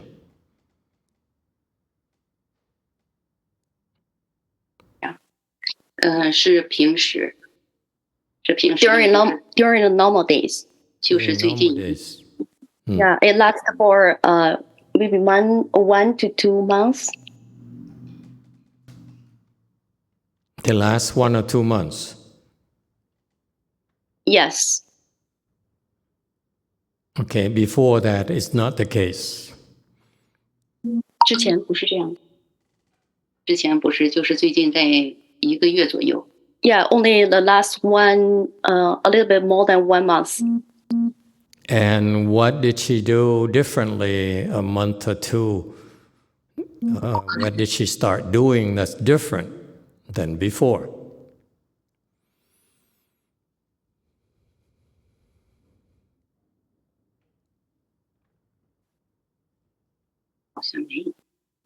She's not clear about that. Did she start to sit longer? Did she start to eat more hamburgers? What's a change agent? 有什么变化的情况吗？这1、2个月。 Things don't change simply because just like that. Can she put a finger on what happened? What did she do differently recently? Is it maybe the COVID thing? The COVID? 哦，也许是跟 COVID 有。Oh, it's not because of COVID, because she got COVID about around a month ago. Around a month ago. That's about the before same the time COVID frame. thing. Yes. No, before the COVID thing, she felt stuck. She told me that she felt the cultivation got stuck. Got stuck. Yeah, she got stuck. And she asked me how to improve. I told her that she should reflect more on herself. But she thinks and I also point out that she always feel like she's right. And she told me that she doesn't know where to improve or where anything to correct. Okay.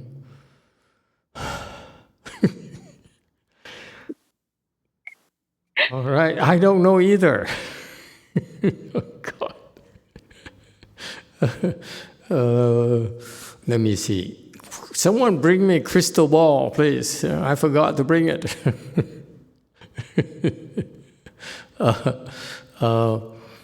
If she wants things to change and do things differently, how long did she have the COVID? About a month. Last month, December 11th. And how long did it last? Last 持续多久？3 weeks around. And she's fully recovered? Yes, for now, yeah. Okay. It's not related to that? Because COVID has some symptoms. Yes, Master, but she asked me the question how to get improved is before the COVID thing. Before the COVID thing even, she wanted to improve. Yeah, she asked me the question how to improve because she felt she's stuck there. She's stuck. Yeah.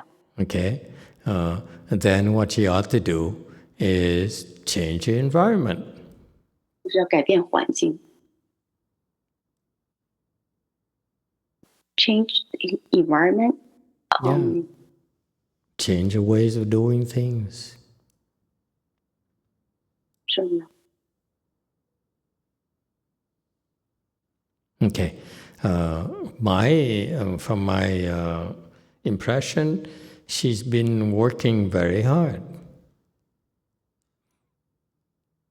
She's been sitting longer and longer, yes? So, in order to improve, the general rule of thumb, you require 2 things. Okay, think about this. Number 1, to improve. Let's talk about improvement. Okay, it's too bad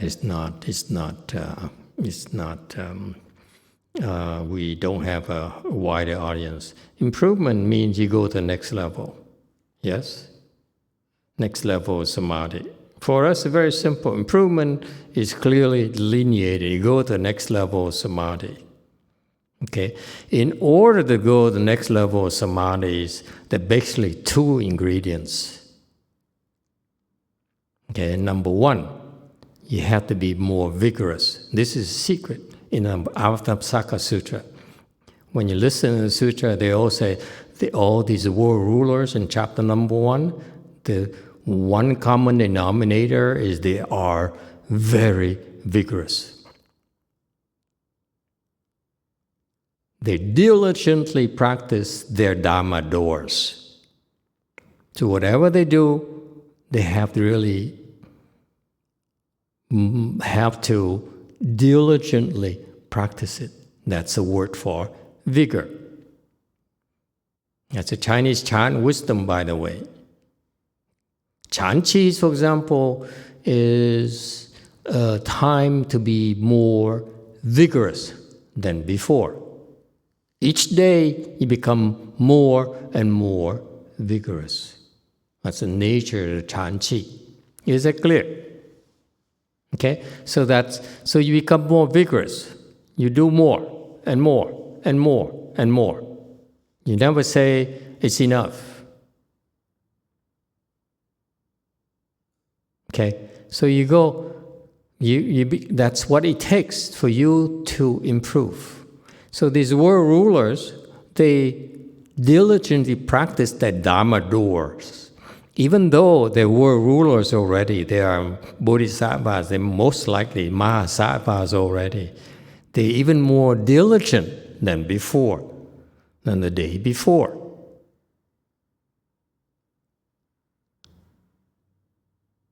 That's what it has to take.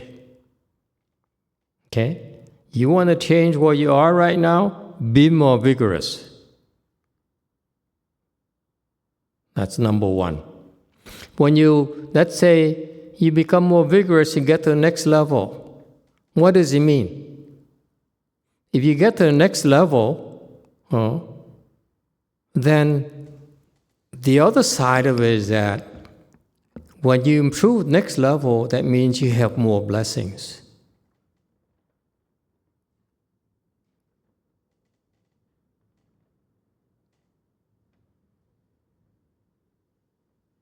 Your current level is associated with level of blessings. This a low level of blessings. You have fewer blessings. To go next level, you have to have more blessings. You see this? It's in parallel. So, and the Chan training is that the Hinayana, what they do is they only use vigor. They practice vigorously. They go into the forest, they go into the retreats, and go into the valleys, and they work hard and harder and harder and harder and harder and harder.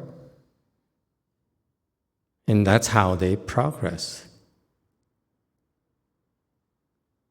They don't realize there's another ladder. If you reverse engineer it, if this is where you are right now, for you to improve, you need to get this next level, which means that you have this kind of blessings.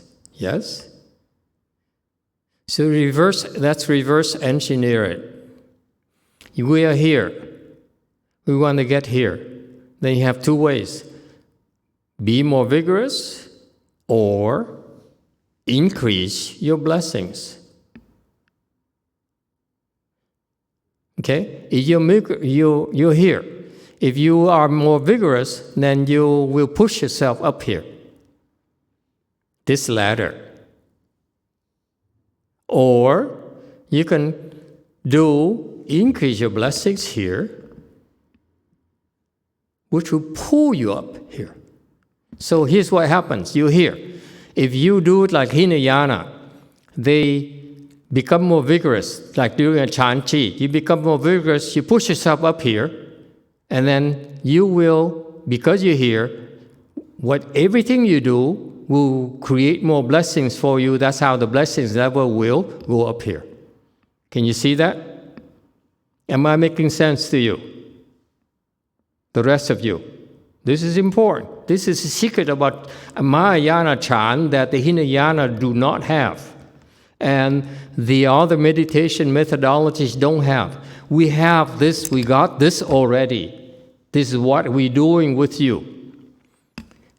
You, Hinayana, go up here, and because they're up here, everything they do will generate more blessings for them. That's why blessings level will naturally increase this. I'm making sense of all of you. Plato and everyone else. Are you paying attention? See? That's how you improve. Vigor, Chan Chi, sitting, whatever, okay? Mantras, reciting Buddha's name. This ladder.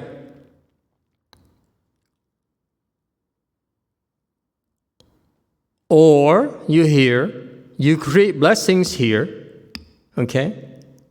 When your blessings level increases drastically, then this, because of your blessings, will pull you up this way.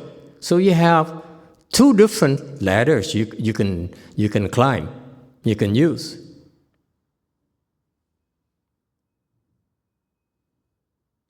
So that's all. If you want to improve, you have to look what you're gonna do. Increase blessings or become more vigorous. So you have to change your way, create more blessings, or learn how to be more diligent. All right? I hope it helps for everyone. Okay, it's a good question, by the way. Thank you. 谢谢师父，我会更精进的。Thank you, Master. She will be more rigorous. Okay, thank you. Okay. Next. Okay, the next is 点点。Hello, Master. Hello. This is Dian Dian. I'm in Changsha, Hunan Province in China. Can you hear me? Changsha? Yes, Changsha in Hunan Province. Okay. Right. Hunan. Okay. Okay. Firstly, I would like to thank you for saying prayers for my dad, who is now in the hospital, and he feels that he is, is improving. His health is improving. Glad to hear that. And my mom and I feel quite relieved.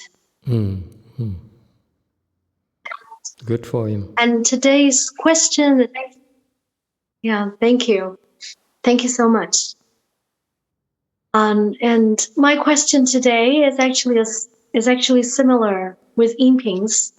My question is about my kid and I. I have a stepson who I met when he was 3 years.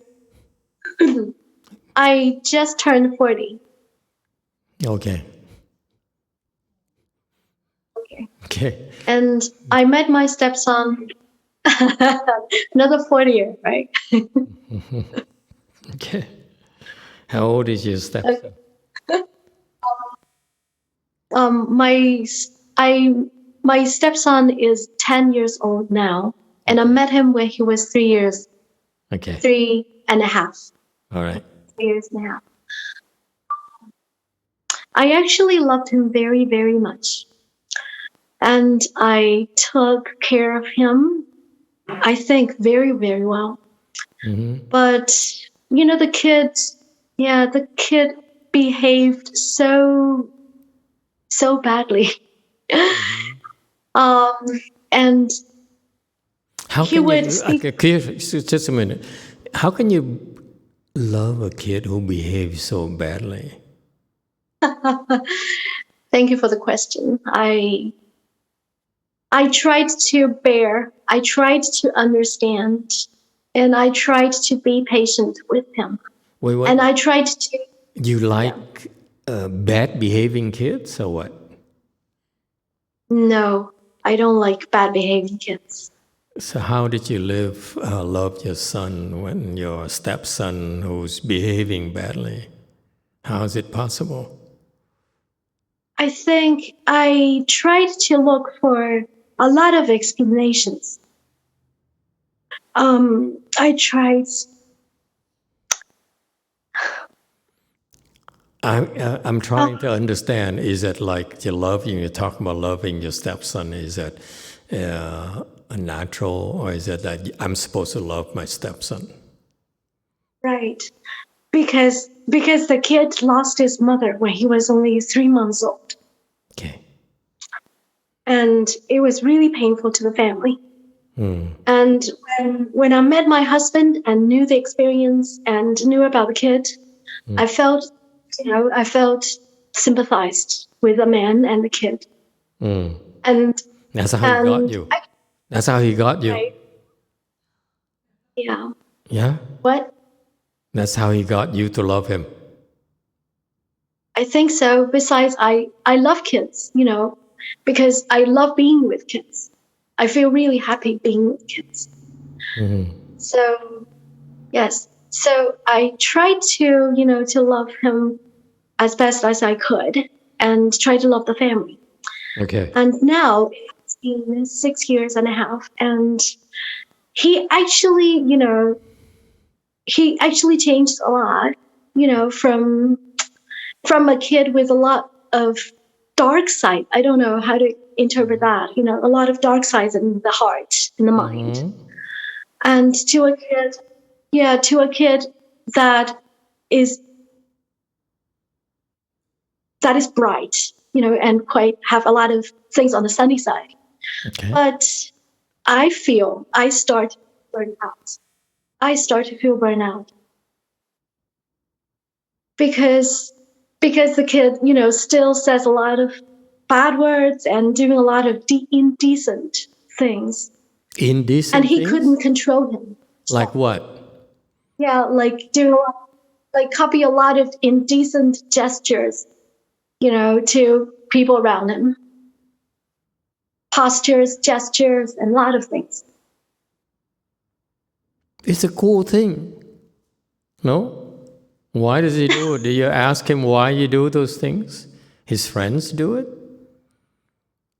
And I'm learning so His much friends about do it, and he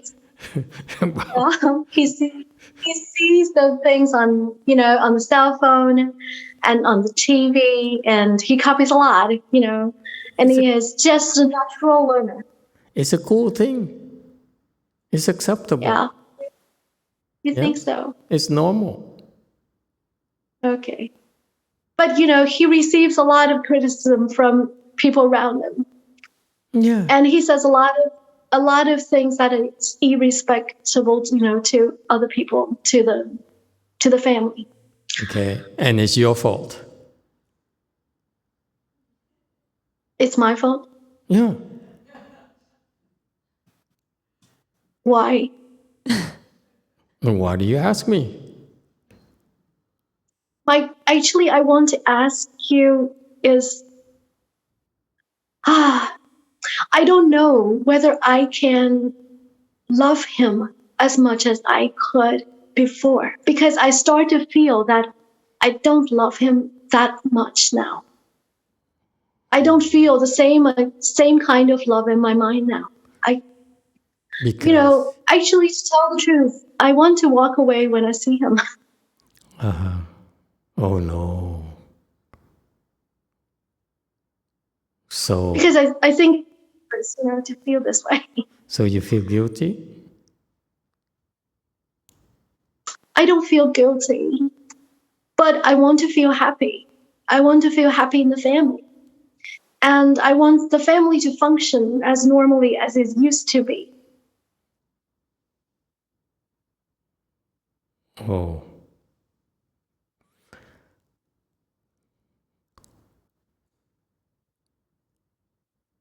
It's your fault. You think there is still a voice in my mind that says that it's my fault, right? No, I'm asking you.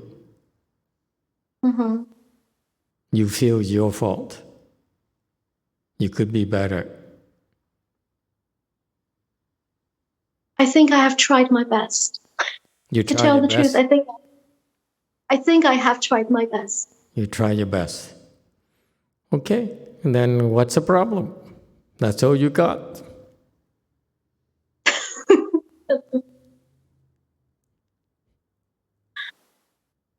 Yeah, that's all I got. That's all I have got. First of all, kids do things, and they change. They're bored. They will change. They keep on changing and changing and changing. So today, doing certain things is cool, considered cool, and then tomorrow will be something else, and something else, and something else. That's how it is. Kids evolve.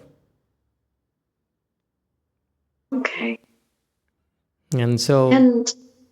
Yes? And besides, I feel the kid is always insensitive to other people's responses. Yes. How close is he to you? Does he listen to you? I can say that I'm the closest to him. He feels the closest to me in the family. How does it manifest, the closeness? You talk to each other, you take him out, you spend time together, you have fun together, just the two of you? Right. Yes, we do all these things.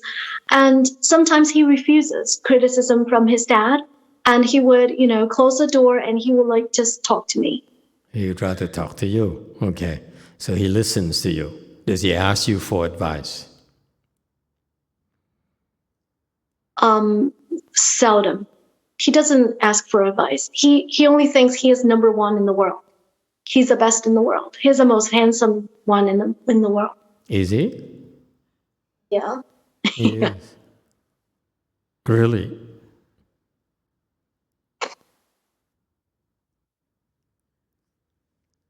And do you agree? I don't, to tell the truth. You don't. And you don't feel that it's not your place to tell him that he's not the most handsome? I sometimes tell him that he is handsome, Mm-hmm. but I also tell him that it is not handsome to do something. And I said, handsome is as handsome does. And sometimes when he does something that I think that's really great, I would say, yeah, you're doing a handsome thing. Okay. It's about your role, if you want, as a stepmother, is to try to guide him, advise him. Yeah. Does he ask for that? Does he ask for your opinion? Or he only tells you his opinions?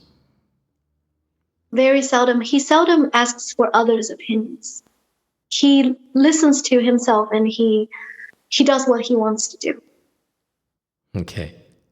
Mm-hmm. He has a very strong personality. Your husband too? You mean, does my husband have a very strong personality as well? Yes. Where does he pick it up from?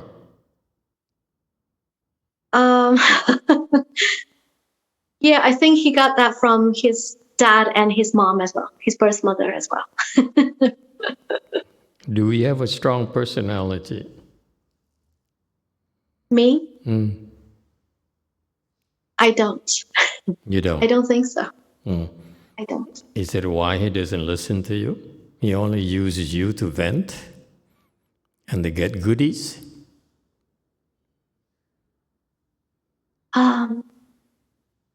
I think he can feel that I'm treating him in a sincere way because I don't quite exchange, with his behaviors with rewards.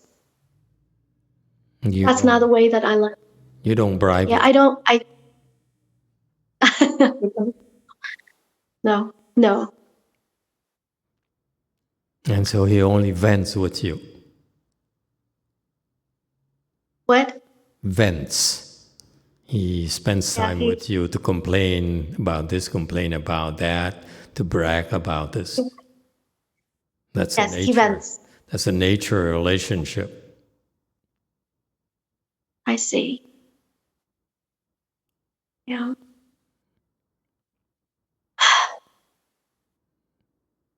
I think I don't feel capable now. Oh no. Truly. Oh, I used to feel capable. I used to feel very capable, but I don't feel capable now. I don't feel exhausted. Okay. You are not capable. That's how he sees you as well. That's why he never asks for your advice. Perhaps. Yeah.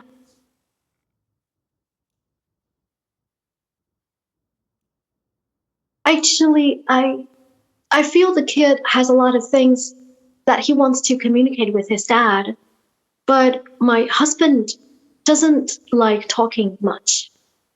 And he doesn't like talking with kids especially. So I feel that the kids has held a lot of things, kept a lot of things to himself because he could not talk to the dad. But Dad is that way too. Dad keeps things to himself. Wow, yes. A lot very more much. than the kid. A lot, quite a lot more than the kid. What do you... At least, yeah, sorry. And you like such men? Men who keep things to themselves? I didn't quite like such kind of men. I don't quite like such. So why did you marry him?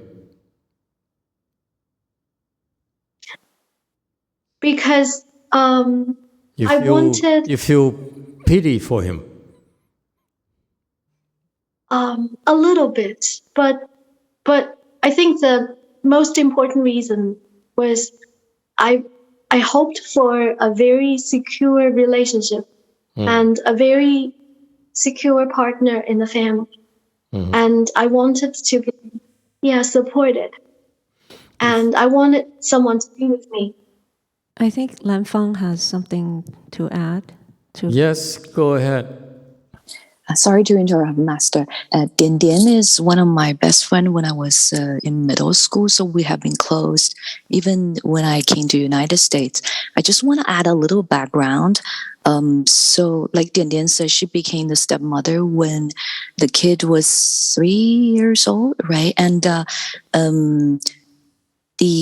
she spent a lot of time physically and mentally to try to support the kid, to help the kids, because the kids stay with their family for 3 years. So they're trying to, of course, for a young boy lost a mom at 3 months old, and dads travel a lot to work. The other relative will pamper him as much as they can out of kind of like a guiltiness. So of course, there's a lot of behavioral problem to begin with. And Dian Dian actually has more and more responsibilities. She has a new job to teach in the university. I think one-way commute is more than an hour and a half, but so round way is almost 2-3 hours per day. She also has a younger daughter right now who is about 3-year-old, I think. Also, her parents is getting older. There's a lot of personal health concerns, and parents will stay around to help. But you know, Asian parents, they felt a little bit unworthy. Like, I have such a lovely daughter, a great woman, and married this family, and she spent a lot of energy to take care of another boy. Don't get me wrong. I met the boy a couple of times. He's a very smart boy. He wants attention. He definitely enjoying the love. But I think on Dian Dian's side, she does not just want to give love and care. She wants to guide the kids. But on the other side, she has so many responsibilities: her work, her younger daughter, and her parents. I think there was some grandparents over there, but and I think they passed away. But she still have lots and lots of burden on her shoulder. So sometimes she felt. And her husband, right, travels a lot, doesn't like to talk a lot. Kind of like, I guess, a boy kind of brought a lot of sad memories about the passing previous wife. And also he might also feel like, I couldn't handle this kid. I don't know how to take care of him. So all the burdens is on Dian Dian's shoulder when the husband travels a lot. So I think she wants to do a lot. She wants to give a lot. She wants to care for everybody. She put all the burden on her shoulder, but at the same time, she's draining. She's constantly draining, and she definitely felt burnout sometimes. Okay, thank you, Master, and thank you, Dian Dian, for letting me the time to clarify a little bit. Correct me if I'm wrong. Yeah, it helps. Thank you. Thanks. Correct her. Where is she wrong?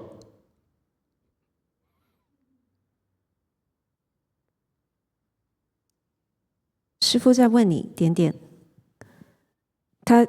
兰芳有说任何不对的地方吗？ No, Lanfan is right. Yeah, everything that she said is right. And so what is that what you're looking for? What are you looking for? What am I looking for Yes. in the relationship? No, what you're looking for today. What do you want from me? Yeah, I want to ask whether the kind of mindset of loving the kid can come back to me. I don't feel, how do I put myself? I want to feel the love for the kid again. but I don't know whether that kind of mindset of loving the kid can come back to me again. You want to love him. Rekindle I the want love to. you have for him because you lost it. Yes. I want to rekindle the love for him. Right. You love your daughter. Right. I love my daughter. And you find you cannot love your stepson for his being the way he is right now. Right. Yes. Because I truly loved him before, and I know that I was not lying to myself. Okay. But yeah, right now I'm not lying to myself, but I want to feel that kind of love because that makes me feel secure and happy and hopeful and promising. And I want to feel that again. Okay, wait. And so you want to feel love in your heart for your stepson because you are afraid that it's not come back to you. Right. Naturally. Something has to change. Right. And what happens if it doesn't come back to you? I might leave the family. You might run away? I might leave my husband. Have you talked to him about it? No. So this is the first time that the world knows about this. That if things don't change, if you don't feel the love for your stepson anymore, you would consider a divorce. Perhaps. Perhaps. This is the first time I put it into words. Okay. I have not made the decision, but I feel that way. Because you need to love your son, your stepson. Yes. Because I think family members are supposed to love each other. Okay. You love your husband? Or should we go step-husband? Sorry, so confusing. Just kidding. Do you love your husband? Not very, very much. So you love your stepson? I love him at a moderate.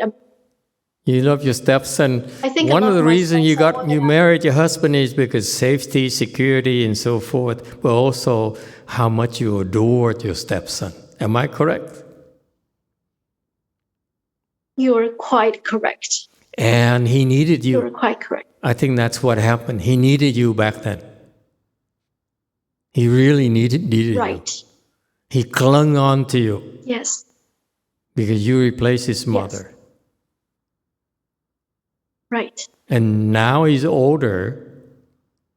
He doesn't quite need you anymore. Oh no.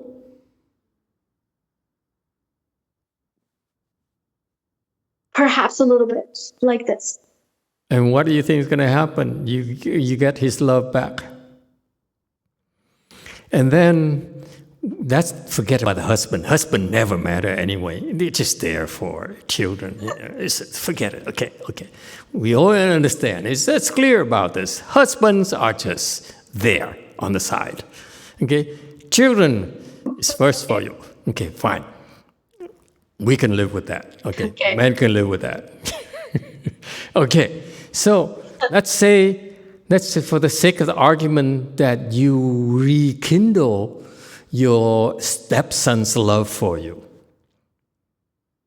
And you love each other now so much like before. Okay. And then eventually, years down the road, what's going to happen, you think? What I'm driving at is he finds another girl. Or he finds someone else that he loves. I think that's okay, because it's a natural thing that he finds a girl for himself. He has already started looking for one. At that age? His current age? Would you feel threatened? Well, kids, Okay, kids, I don't know. I know. Kids. I never had kids. I hate kids, so I don't know. Okay, but the point I'm making is this: you accept as you has to be lovable to you in order for you to stay with your husband.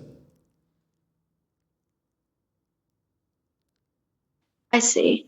You cannot accept the fact your son is not lovable anymore. That the fact that he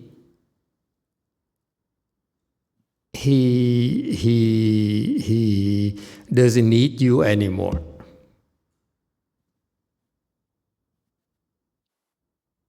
Yeah. Is that correct? Before he's so lovable because he needed you so badly, so he clung on to you. And it kindled your motherly instincts. Oh, someone needs me. Okay? And your relationship, your family relationship is a lot of it is about the needs your stepson has for you. Master, can I add something? Yeah. That the kid was not very lovable, even when he was in his younger ages. He was not very lovable. I love him not because he was lovable enough to attract me. I loved him because I thought I needed to do that. I don't know. It was just out of my instinct. I just wanted to love him. Okay. It's not because he was, yeah. And where does the husband? Where is he in the picture? You love the stepson. He has always been outside of the picture. He has always been outside of the picture. The kid once drew a picture of the family, and the husband was outside. Okay. This is so fascinating. You get married, you marry the husband so that you can love the stepson. Right. Wow. I truly love the kid. Wow. I don't know why. Wow. That's fascinating. And now he's no longer that lovable. Right. It's a sad question, right? That's so sad. I'm so sorry to hear that. I would not marry, someone and then end up not loving the stepson anymore.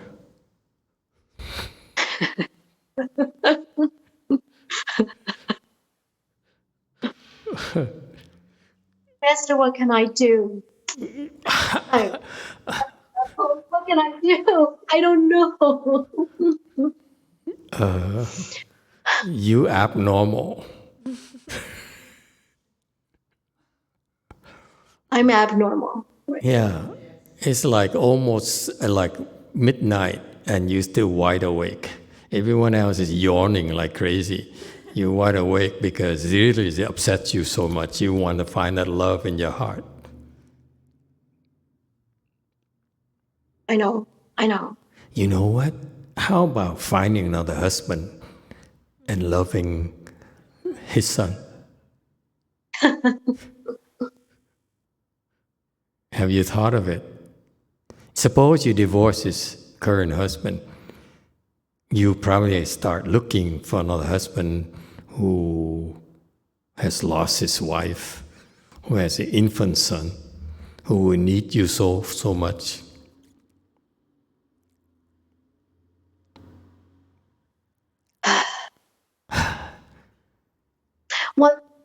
One thing is, of course, I would not do that because I don't want to find a husband who I don't love, and I want to love his stepson, as much as I did before. And the second thing is, well, you did it before. Wait. Well, that's what you did to your current husband.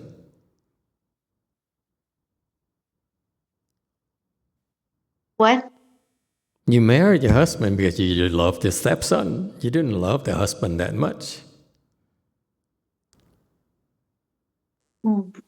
Yeah, that's true. I don't love him that much. And I can see that actually he is, improving he's showing more and more love for the family because he is learning how to do that. Okay. He's a slow learner, but he is showing more and more love for the family. And that is what touches me. And I appreciate what he has done. How old is he? And I think that this is a man who can now, understand. He just turned 40, just like me. Okay. Okay. Right. So you want your stepson to change. You hope your stepson will change because it would be tremendously helpful with the relationship with your husband. Mm-hmm. Yeah. Yeah. You're right. It's true.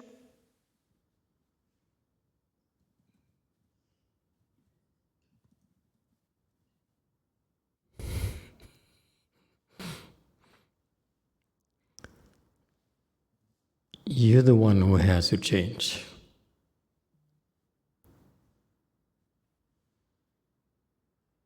And how? Or in what way do you think? I don't know. You have to learn to accept your stepson. He has always been himself. I see. Yeah, you're right. He has always been himself.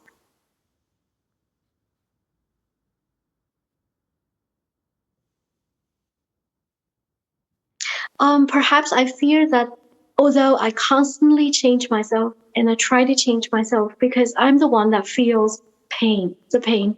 So I try to change. But the speed of my improvement or my changing, is not to be matched up with his. Because he's always, just in front of me. He is always, ahead of me. And I could not catch up with him. And how do you figure catching up with him look like or be like? What you need to be like to catch up with him?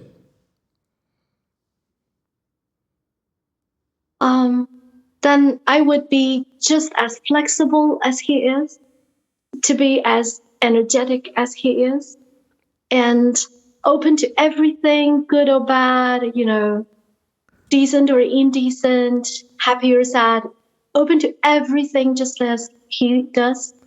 So it's your failure to catch up with your stepson. It's not your stepson's problem, it's you. I see. Yeah. I feel the failure. You're right.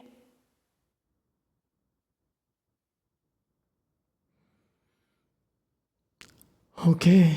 Oh God, Chinese people are so complicated. We Americans don't think much. I feel I'm complicated. Yeah, it's so complicated. You married the husband, you got married because of the stepson, and then now, the stepson is moving too fast. You're getting old, you're not moving as fast anymore, you can't keep up with the stepson. What about your daughter, by the way? Where is she in the picture? Does she love her dad? I have never asked her the question, but I can see that she's close to her dad. But the kids, my son and my daughter always comment like, our dad is always, caring about his own business. He doesn't talk to us much. He doesn't play with us much. He doesn't communicate with us much. So that's their constant, comments. Although the kids are naturally drawn to the dad. They like their dad. Okay. And if you divorce your husband, what's going to happen to your daughter? So that's the kind of picture that I don't want to face up to. Okay, fine. So you don't get a divorce. You're just threatening. You're just using me to threaten your husband.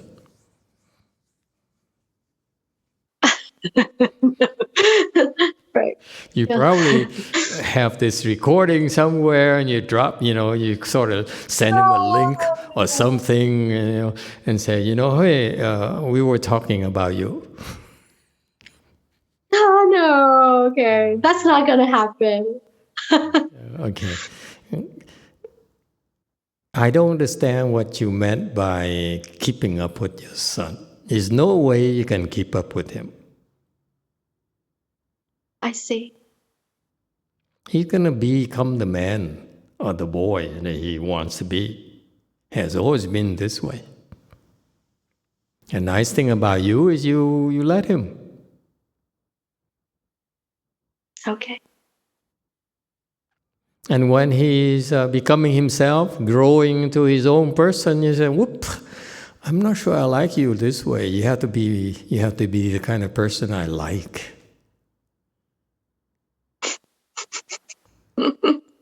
If you're not, I will divorce your dad. Now I'm worried about you. I'm not worried about your son. I'm not worried about him, using coarse language and doing whatever he wants. That's how kids are. They're going to do what they want. And they find ways to get what they want. That's how they grow. That's how they learn.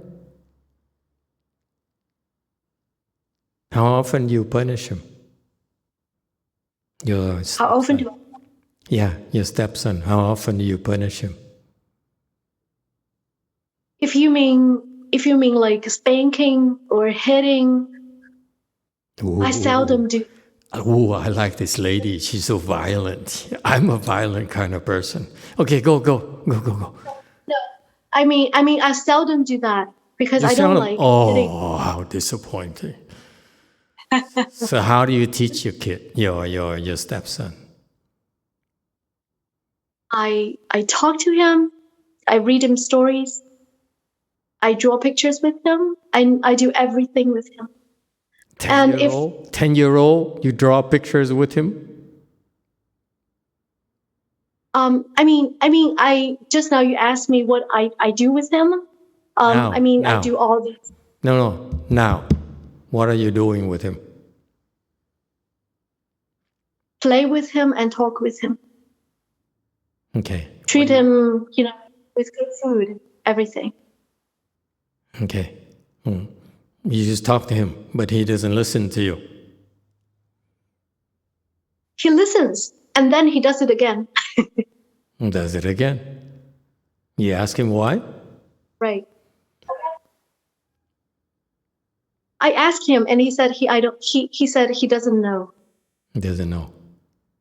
That's how kids are. Right. They act on impulse. Right.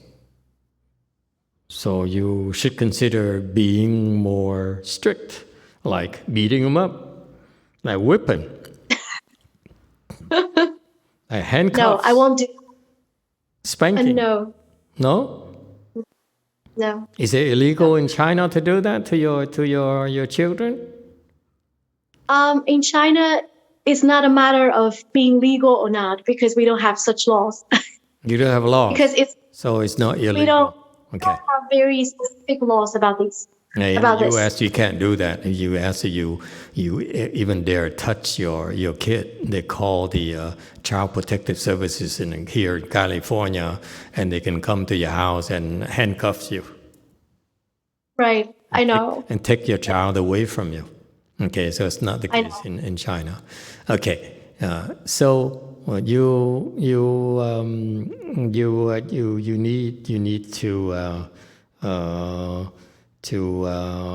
need to try different things to make him listen to you and pay more attention. I see. Okay. If he doesn't, then you try it.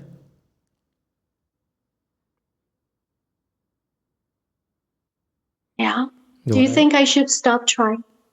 Do you think I should stop trying? Stop trying? Stop trying, trying different ways with him? Because I think I have tried using all of the ways. I couldn't think of any now. Do you think I should stop trying?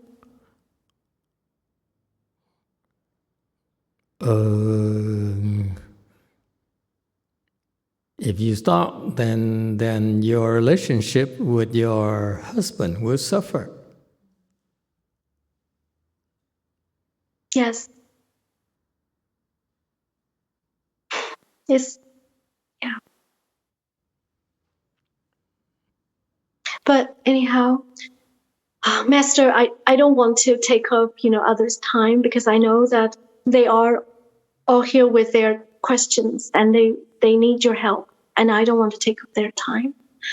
I'm afraid I can't help you much either because the problem seems to be with you. I see.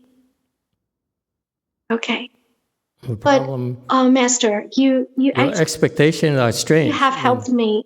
No, your expectations are kind of strange because you said your relationship with your stepson is very important. It seems to be even more important than the relationship with your husband. Yeah, I think that's what is dangerous or it's strange.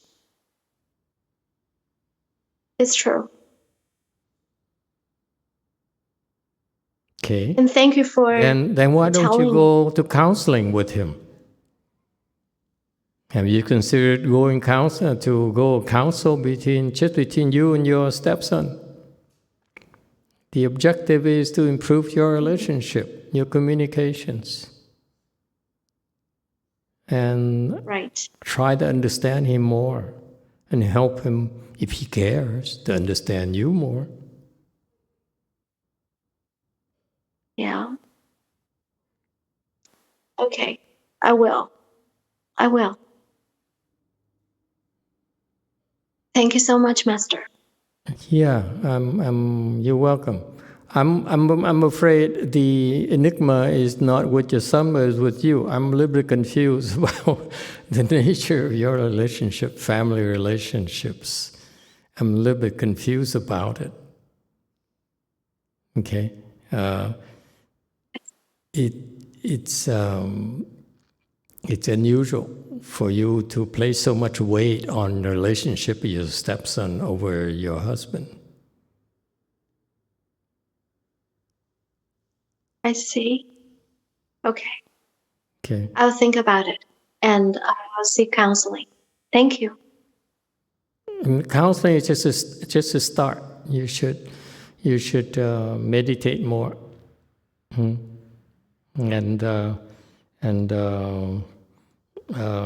because the solutions inside of you, the counselor will not be able to fix it for you.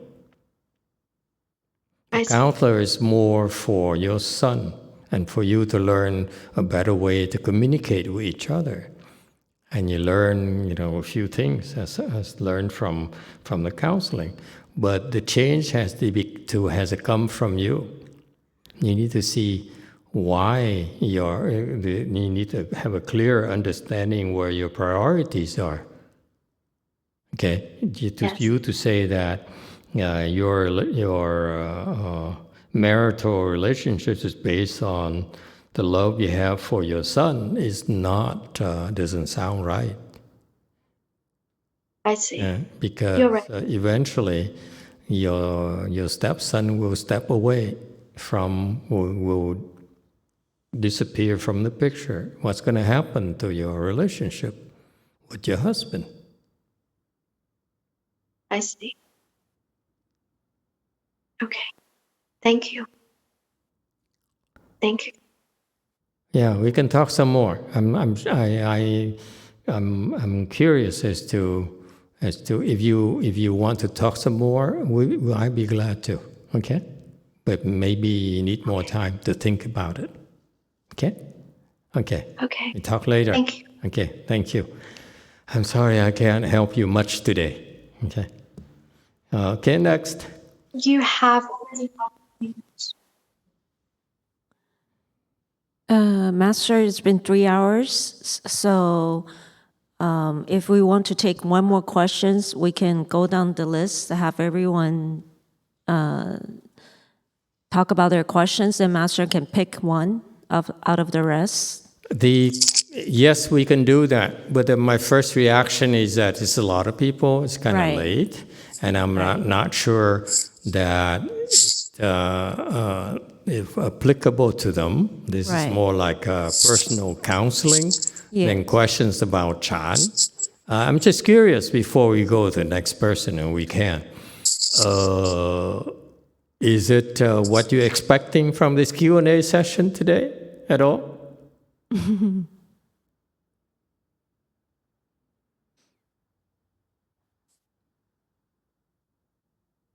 I thought you're here to learn about Chan, but actually you're here to peep into other people's lives. So initially it was for everyone to talk to Master, just since the Chan for Asia talk hasn't been happening for a while. Okay. And then, everybody in the group decided to let the people who are more new to this and who can't come to the temple to ask the questions, but we didn't really ask what kind of questions. We didn't collect the questions in advance. Okay. That's why. Okay. Very good. So, couple things. Okay, we do one more question, and then we stop because it's late for you. Okay.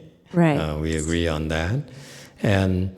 As far as the rest of the people who wish to ask questions, I think we owe it to them because we promised that they would be able to ask questions that we can take offline, okay? Or schedule, I think is more appropriate on a personal basis because the new people seems to be really more or less about Chan, more about personal issues, okay? And I'm struggling like heck because I'm not really trained to do counseling at all. and this is not a hint for the rest of the people who wish to ask personal questions to drop out. I'd be glad to talk to you because I'm learning. You see, every time a person asks, you see how many questions I ask because I have no idea, okay, of what I'm talking about clearly, okay, and so I think it's better we take those Q&A, the rest of the Q&As offline, okay, because it's more personal of nature. Okay, or we can do it public, share with everyone if you wish as well. Okay, your call. Okay, I do whatever I'm told. Next question. So how about we go down the list of the rest of people and then tell us what do you plan to ask Master and let Master decide? No, just get the next person. Just get the next. Because if you do that, it's going to take more time. Okay. And I promise we'll get to the rest of all of you, okay? Okay. So, Fang Yan. Yes.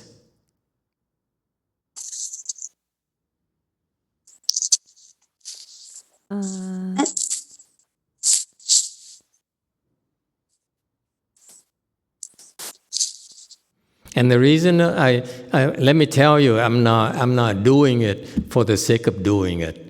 I'm doing this because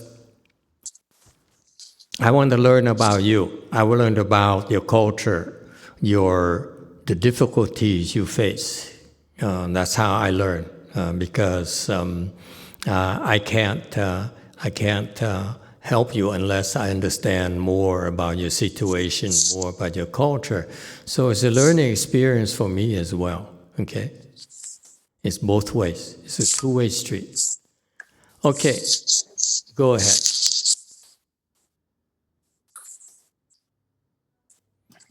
方燕。好，师傅好。Hello。师傅好 ，Hello，Master 阿弥陀佛。就是我想问一下，我又是问的一个个人的问题，我就用中文讲。就请问师傅，就是家长就应该如何看待就是孩子使用这个电子产品的这个问题啊？就是现在的社会吧，以及未来的话，大家都离不开电子产品，但是电子产品就确实非常影响人的这个专注力。就是我们家有个16岁的男孩。他使用电子产品学习的时候，他经常就会要和同学聊一下天，然后也会很羡慕其他同学玩游戏啊什么的。就是新闻里，因为经常会出现，就是说那些孩子们就是上大学毕不了业，因为玩电子产品，或者说成年之后玩电子产品还宅在家里。所以我看到这些新闻的时候，就有一些难受，也还有一些担忧。那就是对于用电子产品呢，我一方面我是觉得说。就是这是他自己的事情，但是他现在又是未成年人，所以说我觉得我应该还是有责任要去引导他。另外一方面吧，就是因为他每次使用的时候，我就会脑补很多信息，所以说现在就是我咨询的一些人有一种观点，就是说，就是赌的话就不如输，但是就是孩子自己的管理能力、自控能力其实是有限的。然后另外一方面就是有一个就是说那个志宏是会翻译吗？这可能要稍等一下，一下子讲要翻译给师父听。那我发在聊天框里了，志宏你可以看一下，我好像说的有点快，是不是？So Master, she wants to ask about your opinion about children using electronic device nowadays. And generally speaking, she feels that it's not good for the kids. And then I didn't really catch a lot of the details she said. I need Can someone help details. Venerable Xianxin. So Fang Yan sent me the Chinese. I can help her translate. I have it in another phone. So basically, she's want to know how Master think about all the electronics like iPad, laptop, and everything, because we do know it's very, very important to help with communicating and for kids' online learning, but it definitely affects a lot of for the focus. She has a 16-year-old boy. Every time when she uses the electronic to study, she noticed him, he will be distracted, chatting with friend, or like become very envious when he saw other kids are playing video games. But also in the news, it always have those tragic news like kids are too hooked up on electronics, cannot graduate from university, or they became just like a couch potato, stay home, play video games all the time, even when they're adult. So she will get over worried. So she wants to know practically what she should do to helping guide his kid about the relationship with electronics. Because on one side, she feels this is the kid's business. It's his own business, but he's only 16-year-old. He's not an adult yet. She feels as a mom, as a parent, it's her responsibility to guide him. But on the other hand, whenever he plays with it, it triggers a lot of anxiety. She will think about all the tragic news, became an unuseful adult in the future. So she basically trying to figure out, should she just block it completely? Or there's some very popular theories say, instead of blocking it completely, you should kind of more like the use of Chinese word shu, kind of like guide it or let it flow or channel it out. But she does not feel the kid is capable of completely taking care of it all by himself, because he's still too young. So he's looking for some guidance from the master. Thank you. How is he doing in school? Hey, Master, I didn't hear what you say. How is he doing in school? How is great? 方燕，他是我不知道志宏在翻译吗？我可以帮翻中文方面还是？方燕师傅是在问他现在在学校里，孩子在学校的表现怎么样，成绩怎么样？对他功课还可以。He's doing okay at school. He's doing fine at school. Okay. So what do you do? I see a lot of books behind you. 方燕师傅是问你是从事什么啊？您说，你说。就是我就是前2年的话，就是在家里带孩子，然后从现在开始。In the past 2 years, I was a full-time mom.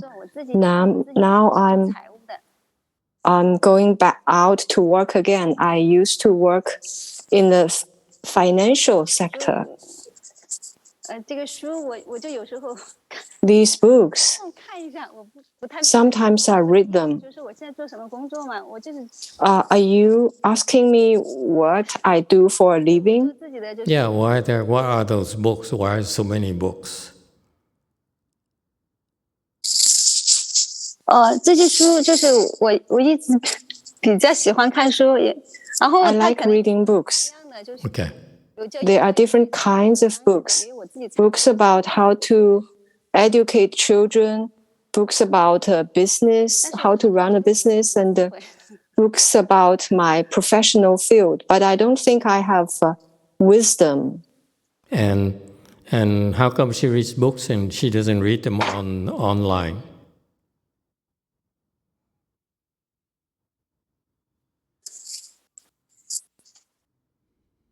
我觉得有时候一本书我看了之后，我有时候想继续回看一下。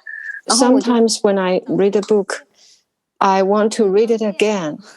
It's not that convenient for me to look for information on the internet. I am trying to read more electronic books. I'm reducing my purchase of hard copy books, but I prefer how it feels like when holding a hard copy book in my hands. Have you tried Kindle or those Nook or those electronic books things? 试着用过，我用过一段时间。Yes, I had a Kindle. I read it for a period of time. It's still not the same as flipping the pages.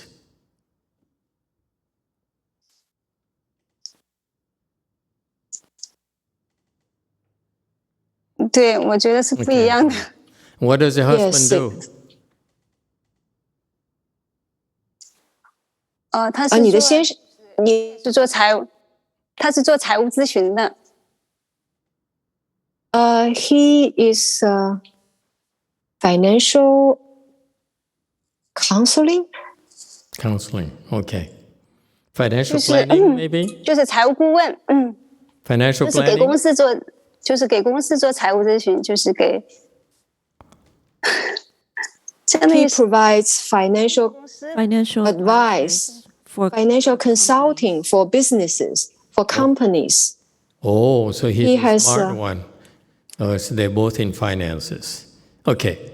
That tells me that the kid is doing okay. He's doing okay in school.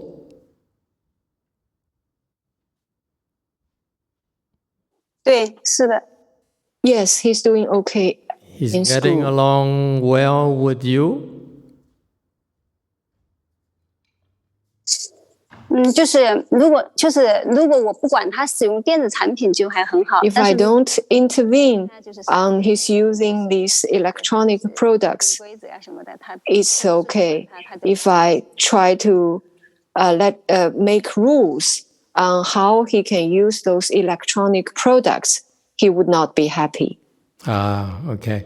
So he has free range right now to use as much as he wants. And she's worried about it. Oh, yes. Okay. 就是他现在也不是说特别自由的用，就是因为我们就是一起嘛，It's not that free. Last year, he spent 3 months at home because of the COVID situation. They studied at home. Other than that, he does not have free access to the electronic products. He does not have free access. He can use it for a while. After that, he has to hand it back to me.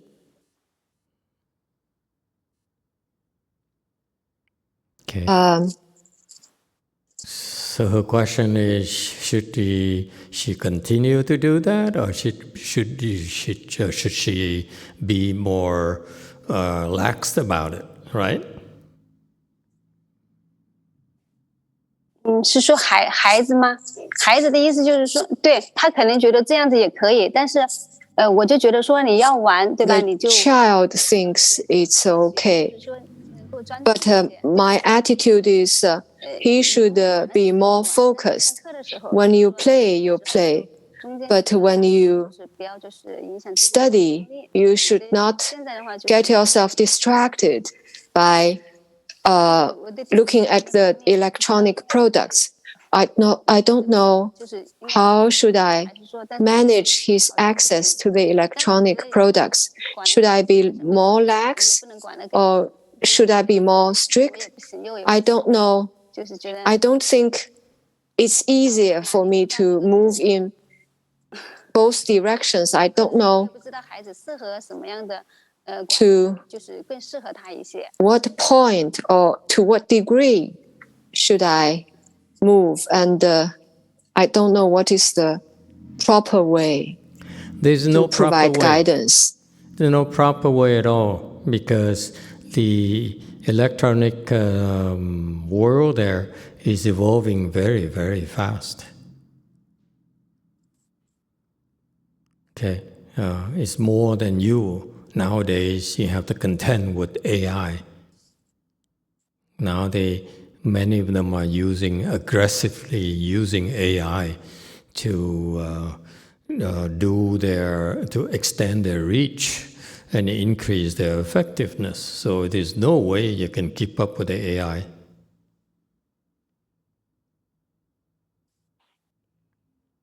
Okay, so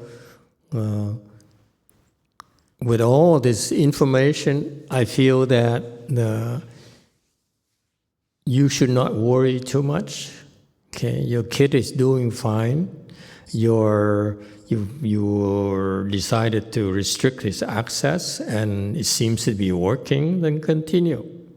Okay, there's no fixed solution. You can use it to negotiate with him. If he says, I want more access, then you say, in return, you need to do this for me. Okay, you're teaching him to be more responsible.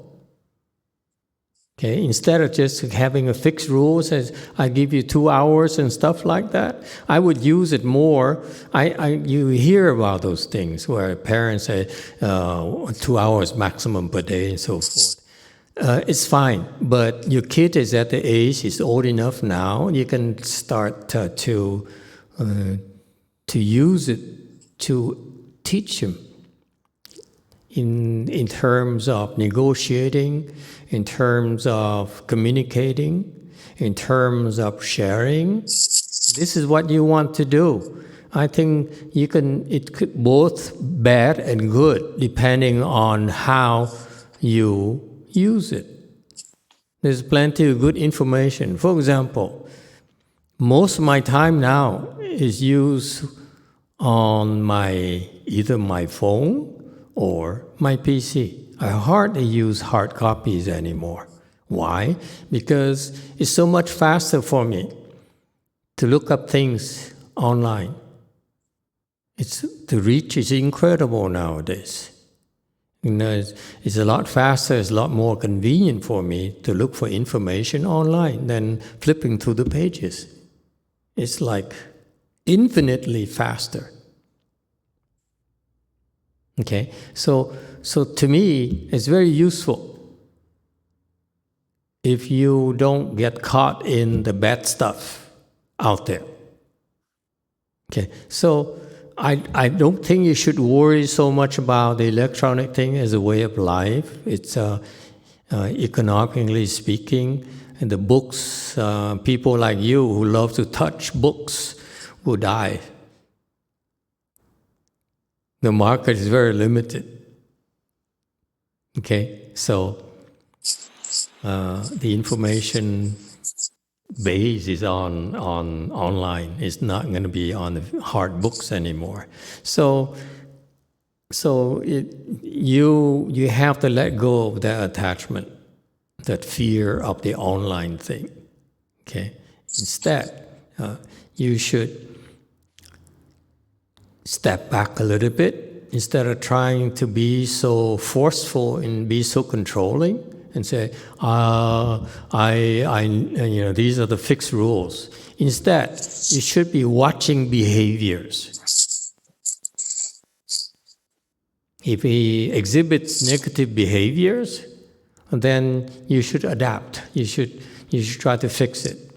If he's developing positive behaviors, then it's wonderful. Then you know he's using those electronic devices to good ends. But on the other hand, if you give him access and he now behaves more badly or strangely, that's when you need to adapt. Okay, I'm more of a free will where you let them do things, but you keep an eye on them from a distance so that you don't intrude or having becoming too forceful. I believe in letting people develop their choices. Okay, they should be free to choose both the good and the bad. I'm not talking about just kids, I'm talking about people in general. I respect kids the same way I respect people. Okay? The respect is for everyone. Okay? You need to respect your kid. He's old enough now. Your relationship will improve with him because of that deep respect.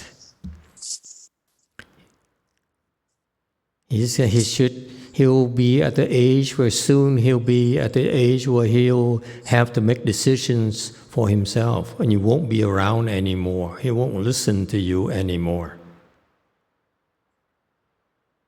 Okay? So it's a time now for you, it's not too late yet, to develop that kind of trust, that kind of relationship where you have to observe him from a distance only. And much more important for you to build that trust with him. You start first by the respect. Number two, you build the trust that he will come back to you and he trusts your advice. That's the main thing. You don't want to be too forceful and continue to restrict it and worry so much about the electronic information. Okay?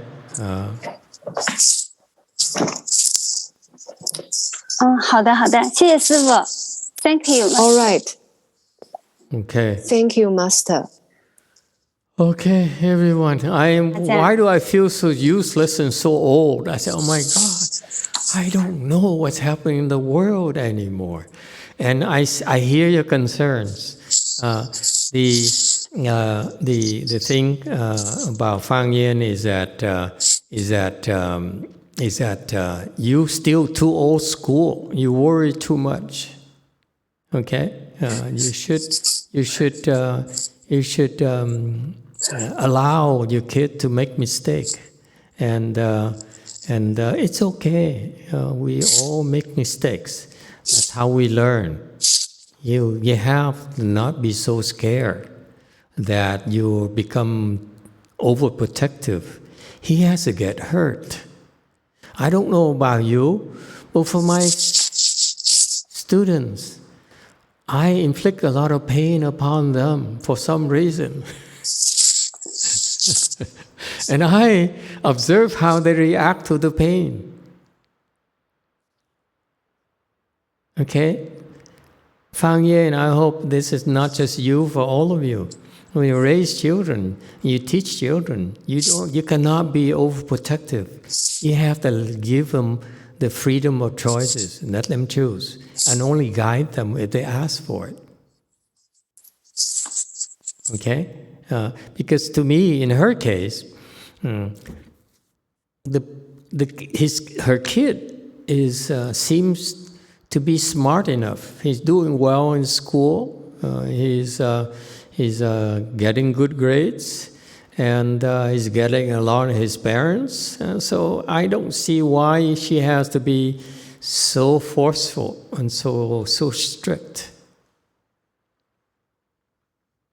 Okay, you don't need to be so afraid that you need to control, so to make sure that bad things don't happen to him.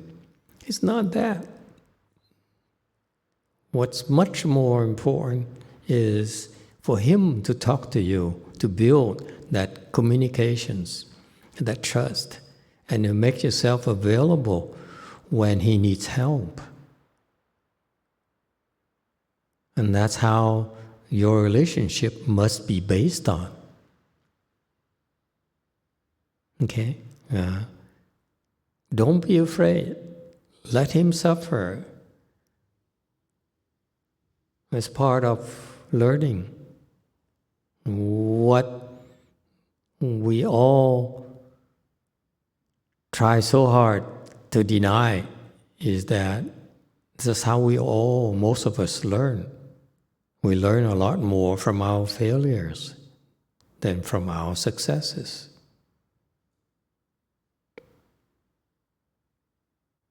It's okay to let him fail.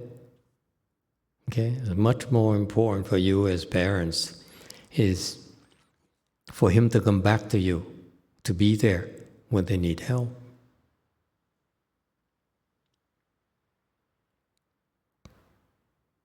You need to respect the boundaries. Okay? Meaning that they have their lives. You need to respect that. And you have to accept them as who they are. Okay? That's why I was a little bit confused with the professor. Oh my God, she married her husband because she loved the stepson.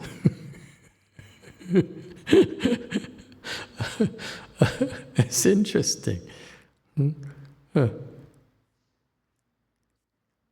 Then she should have developed a love.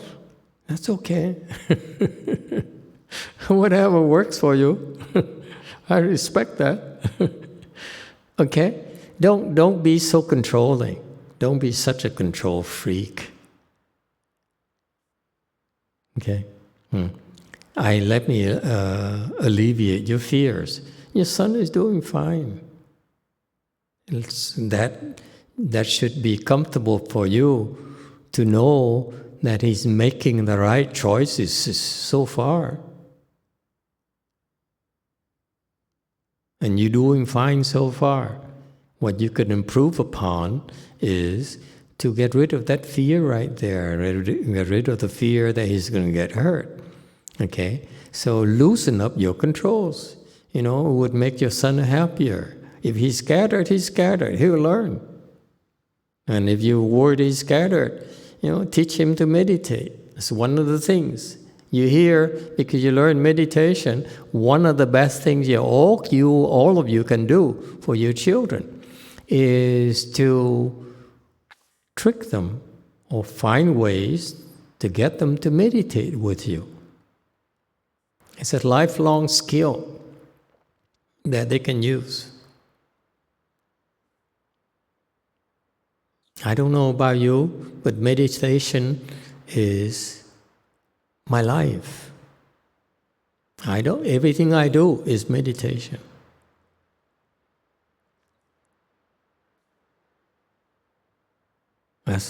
That's the nature of meditation.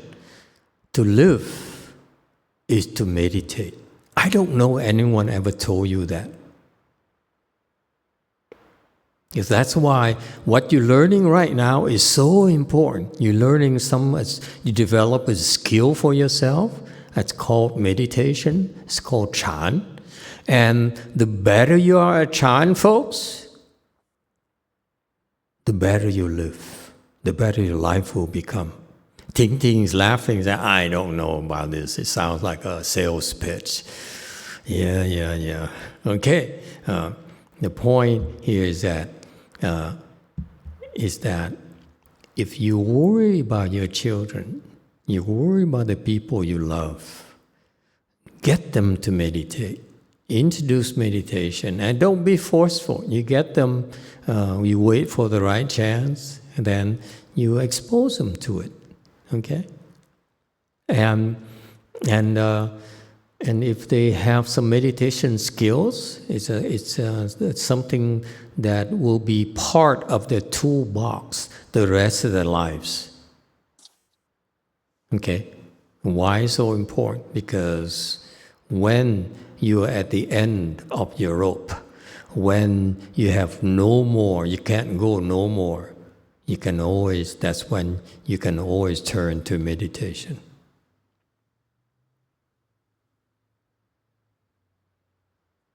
Okay, so help your loved ones, help your family that way. And that's a lot more helpful than you realize. Okay, we're talking about the kind of help for everyone, all levels. Okay, and to the point where even you become better and more advanced, then you realize that life is meditation.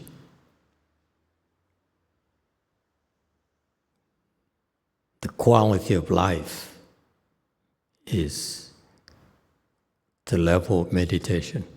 Higher the level, the higher your quality of life. Okay? And that's the message. I'm hoping that the people in the world will someday realize we're doing this not because we want to propagate Buddhism, not because we want to turn you into Buddhists, but it's in order to help improve your quality of life.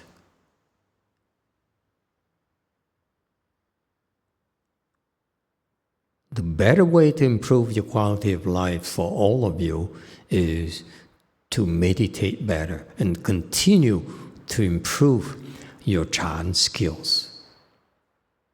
In the future, you lay people decide to go become a guru. I met some people already very successful when they get to the peak of their skill set. Now they're discovering Chan to help them develop new tools, new skills, and so forth. You see, Chan extends you.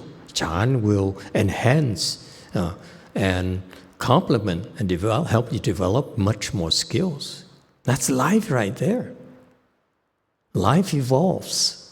So you must evolve with life. Okay? And I don't know how to relate to the world this message. I don't know why only smart people like you would tune in. Because I feel that I hope that in the future, all of you go home and you teach your children, you teach the people you care and you really respect and you want to help. Okay, it's a skill that you want to develop, that you can depend on.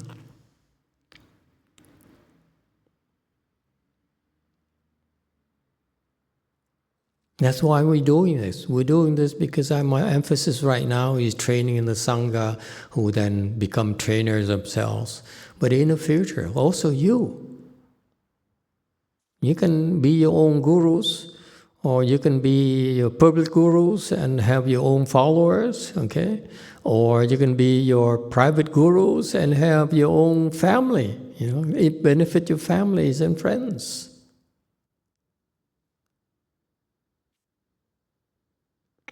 That's what, to me, Chan is about. It's for everyone, to help everyone. It's extremely useful.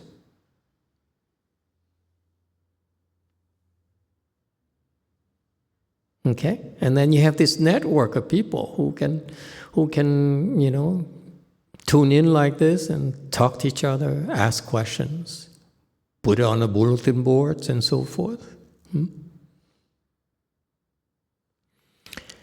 Okay, I'm sounding more like a commercial now. So with this, I thank you very much for your participation. I know it's very late for you right now. I'm sorry to have kept you up this late for you in Asia. And thank you.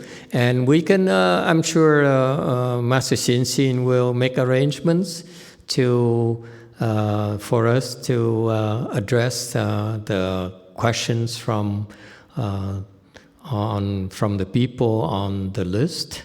It's up to you to decide whether you want to do it privately or you want to do in this format. I'd be glad to accommodate your needs, whether you prefer to do it in chunks and shorter chunks or whatever you want to do. I'd be glad to oblige. Okay? Thank you all so much. Have a good night, everyone in Asia. Okay. See you later. Thank you, Master. Have a nice day. 谢谢师父。